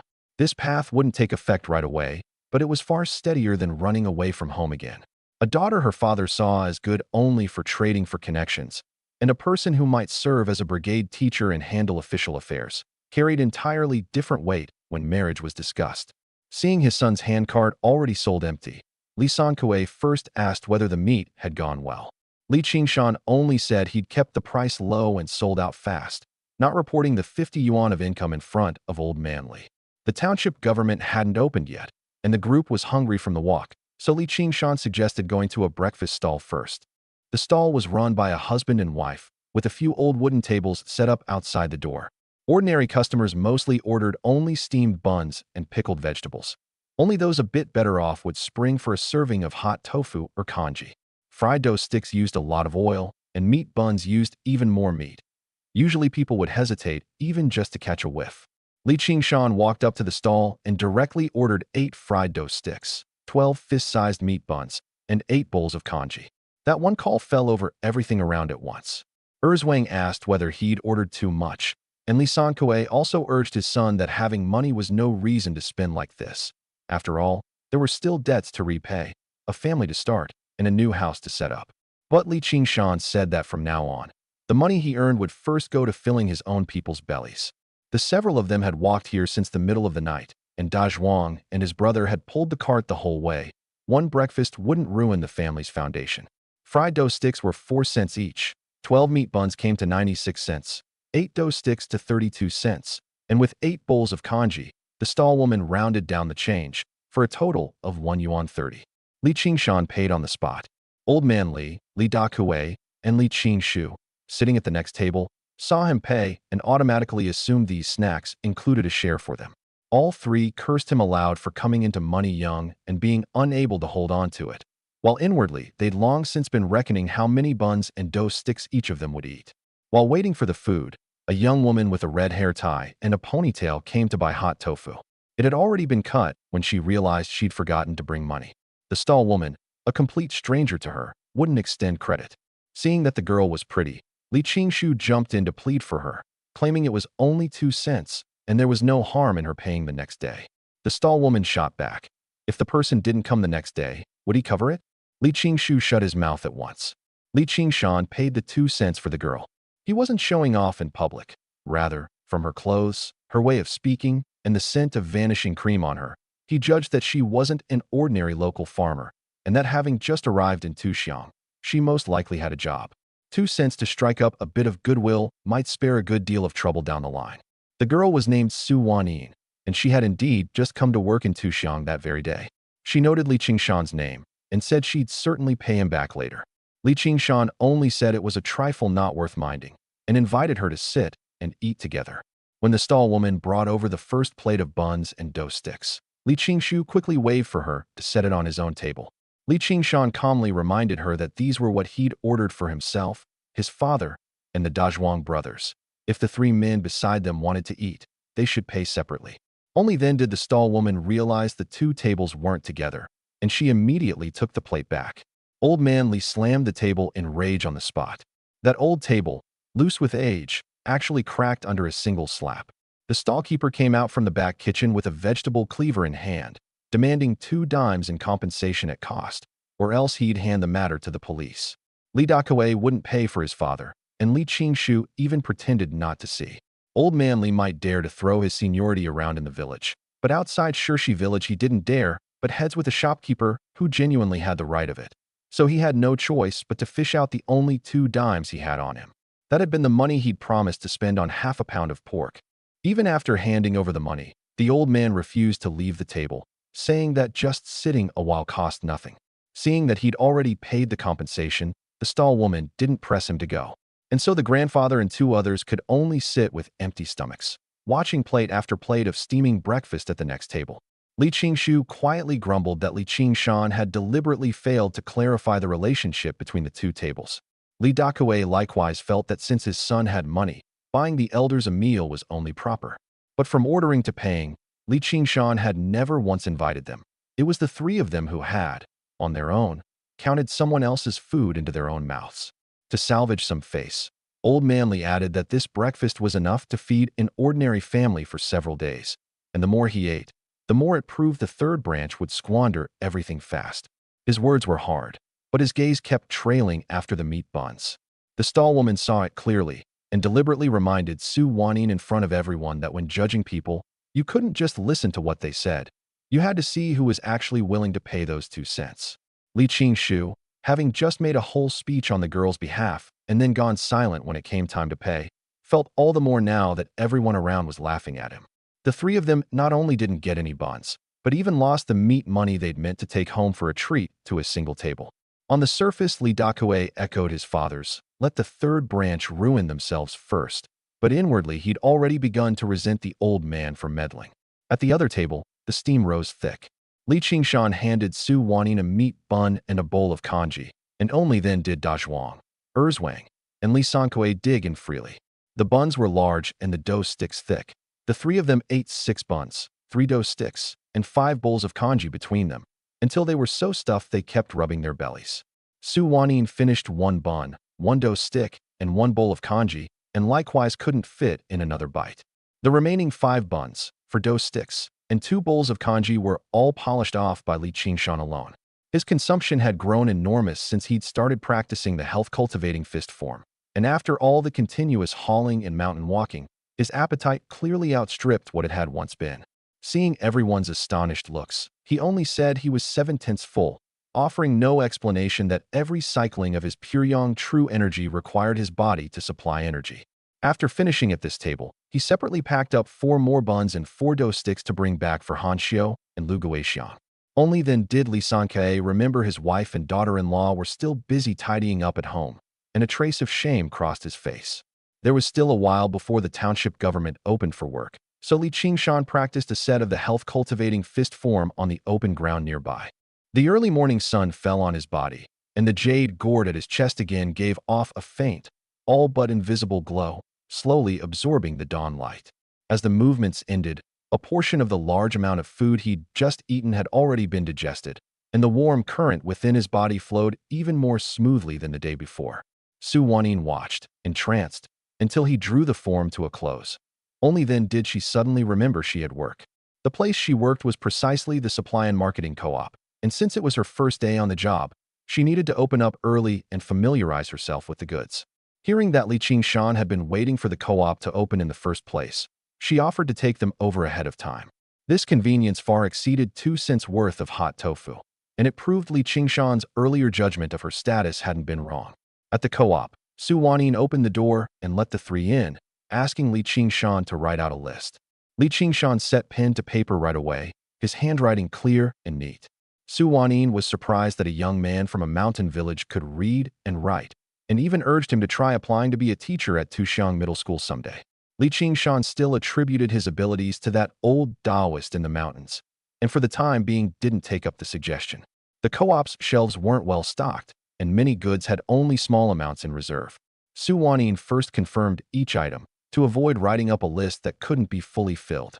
The iron pots were carried out from the back storeroom, their rims free of cracks. The jars were each tapped and listened to guard against hidden fractures. The kerosene, soybean oil, and liquor were each measured out in separate containers, so their smells wouldn't mix.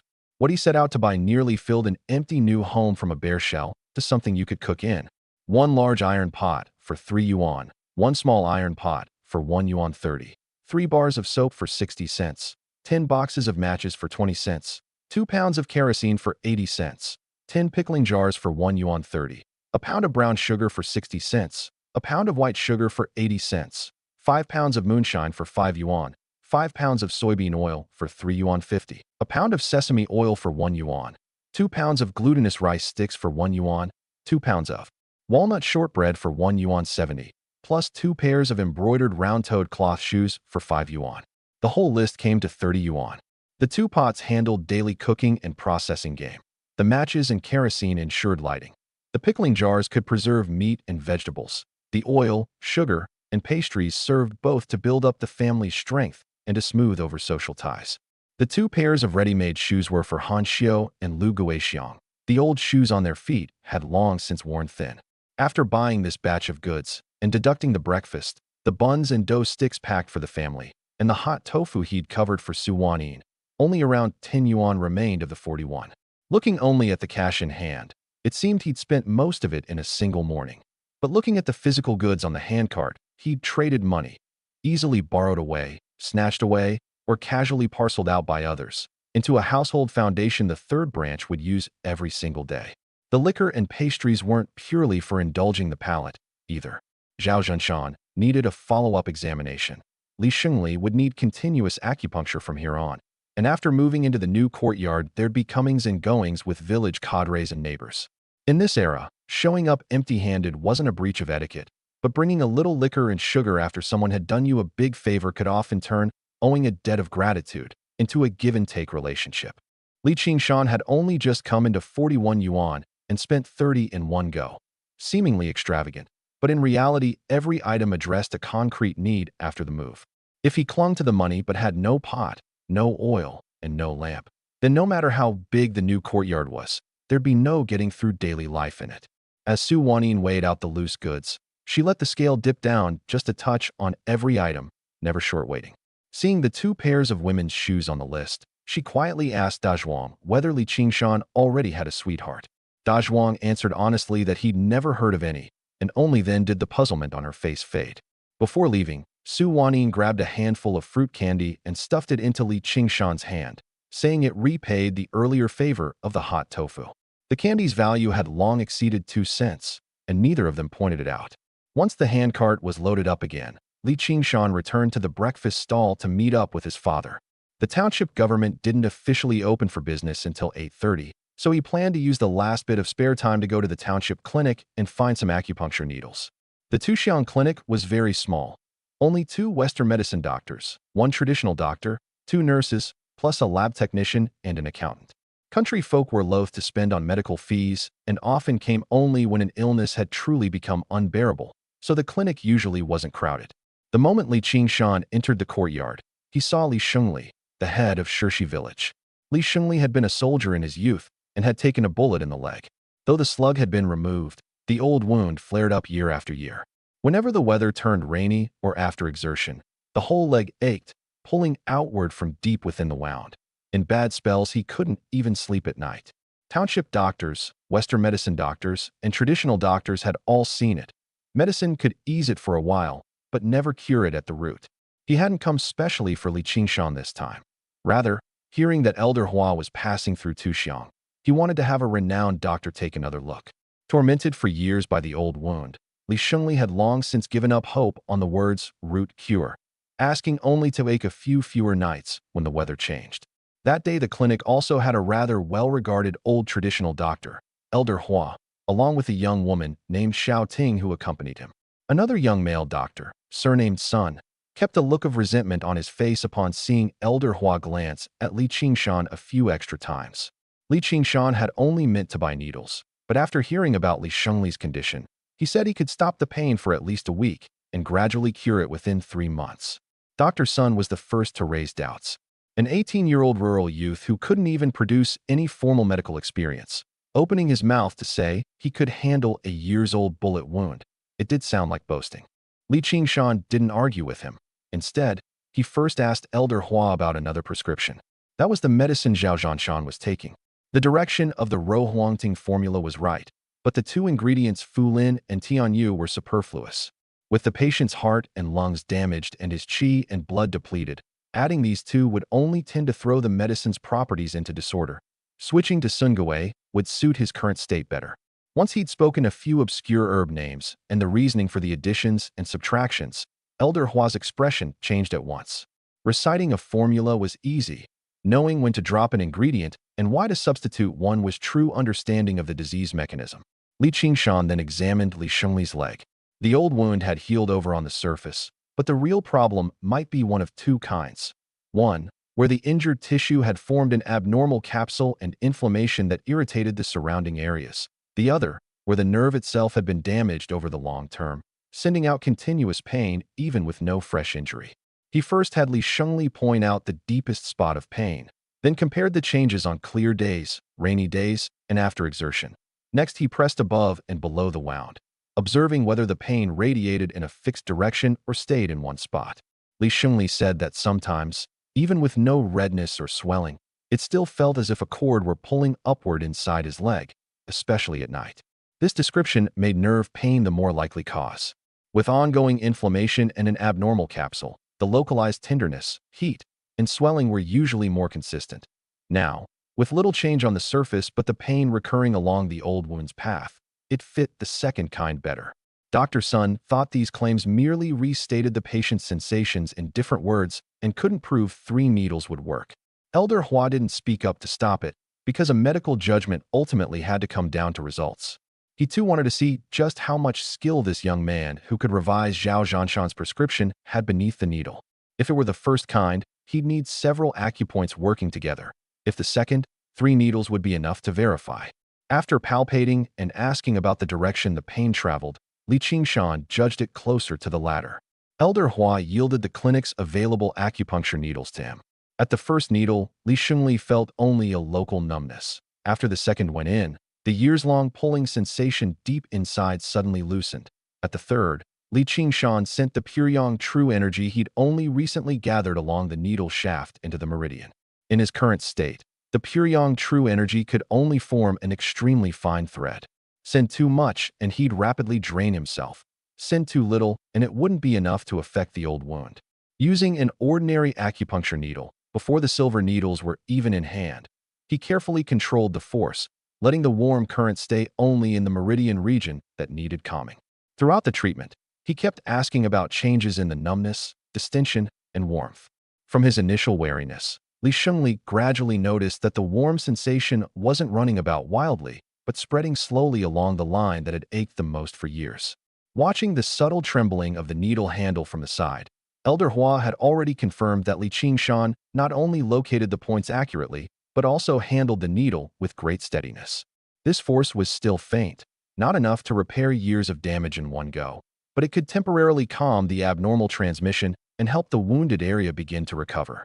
Li Qingshan withdrew the needles and had Li Shengli stand and walk a few steps. Li Shengli didn't dare put weight on it at first, then tried stepping out, the doubt on his face turning bit by bit into shock. That dull ache that never truly went away had not caught up with him. Squatting and lifting his leg no longer pulled the way they used to. He walked another round in the courtyard, deliberately stepping onto the stairs a few times. The stabbing sensation that had been most pronounced when raising his leg didn't appear. Only the area near the old wound still felt slightly stiff. Li Shengli had been a soldier and wouldn't fake a recovery just to give a young man face. On the spot, he reported every sensation exactly as it was. Li Qingshan didn't exaggerate to seize the moment. He pointed out that the stiffness remained, meaning the damage hadn't disappeared. Today's 3 needles only proved the direction of the diagnosis while giving the body a recovery window free of abnormal pain interference. If Li Shengli kept hauling heavy things or traveling long distances within this week, the effect would be used up early. Dr. Sun beside them still wanted to say it was mere coincidence, but Elder Hua already knew the outcome. To accurately distinguish the 2 conditions before treatment, then verify the judgment with 3 needles, was absolutely not a matter of luck. Li Qingshan explained that today only temporarily cut off the pain, that the effect would last about a week, and it couldn't be taken as a complete cure. With continuous treatment using ordinary needles, it would take about 3 months. With better needles and accompanying recuperation, the time could be shortened further. Elder Hua offered on the spot to take him as a disciple. Such judgment and technique were far too rare in a young man, and he was unwilling to see a piece of uncut jade buried in a mountain village. But Li Qingshan gently declined. In his past life, he'd already had a complete lineage. What he lacked now was physical accumulation and suitable tools, not a need to take a new master. Moreover, entering Elder Hua's school would add contact and constraints, which was bad for concealing the Puryang true energy and the jade gourd. Elder Hua wasn't angered. Instead, he took out a set of ancestral silver needles from among his belongings. The full set was 15 needles in all, complete in every length and thickness. At the time, an ordinary silver needle alone might be worth a yuan, so 15 would be at least 15 yuan. And more importantly, the feel and conductivity of an old match set were not something the temporarily bought steel needles could compare to. Li Qingshan was unwilling to take them for nothing, but Elder Hua said good needles should go to someone who could use them. He had only one condition: the door to discipleship would always be open. If Li Qingshan still didn't wish to become his disciple, he could come to compare notes on questions of medical theory in the future. With the silver needles, Li Qingshan re-estimated Li Shengli's course of treatment. The original 3 months could be shortened to about 2, but he'd still need punctual acupuncture and mustn't keep overusing the leg just because it didn't hurt today. Li Shengli agreed again and again. As head of Shirshi village, and having been through a hail of bullets, he understood best the difference between real skill and mere talk. Li Qingshan's 3 needles not only spared him the pain, but also, without anyone noticing, added one more weighty witness for the 3rd branch in the village. Before parting, Elder Hua asked once more about Zhao Zhanshan's condition. Li Qingshan didn't hide that the patient had been badly gored by a wild boar, with his heart and lungs long damaged, and also made clear that he hadn't yet examined him in person and could only surmise from the current prescription. Elder Hua approved of him for not, just because he'd just produced an effect, describing every illness as easy to treat. The true weight of medical skill lay not in promising a cure every time, but in knowing which judgments already had a basis and which had to wait until the patient was seen. The 500 or more pounds of fresh wild boar heart and rohuangting that Zhao Zhanshan needed remained a difficult problem. Sun Gui could only adjust the current prescription to suit him better. It couldn't conjure back serious damage out of nothing. This exchange also made it impossible for Dr. Sun to sum up Li Qingshan as a charlatan anymore. A charlatan would promise everything, whereas Li Qingshan had drawn a clear line between temporary pain relief, the full course of treatment, and Zhao Zhanshan's unknown risks. By the time they came out of the clinic, the township government had opened. The household split procedure was far simpler than the quarreling back in the village.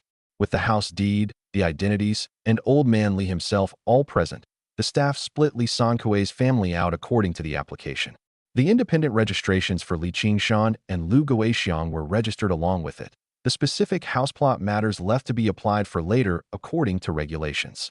As old man Li signed, he still put on the airs of the family patriarch, warning Li Sankui not to regret it down the line. The hand Li Sankui held the pen with trembled a little, but he didn't look back. Those few registration papers carried no aroma of meat, nor could they instantly produce grain, but they formally separated the 3rd branch from the old Li family's power structure for the first time in decades. From this moment on, the game Li Qingshan brought down, the money he earned, and the courtyard he'd bought would no longer be reapportioned at a single word from old man Li. Lu Guixiang setting up her own separate registration was especially crucial. She was not a dependent to be disposed of at her husband's family's whim. Even after her husband's death, she still possessed her own identity.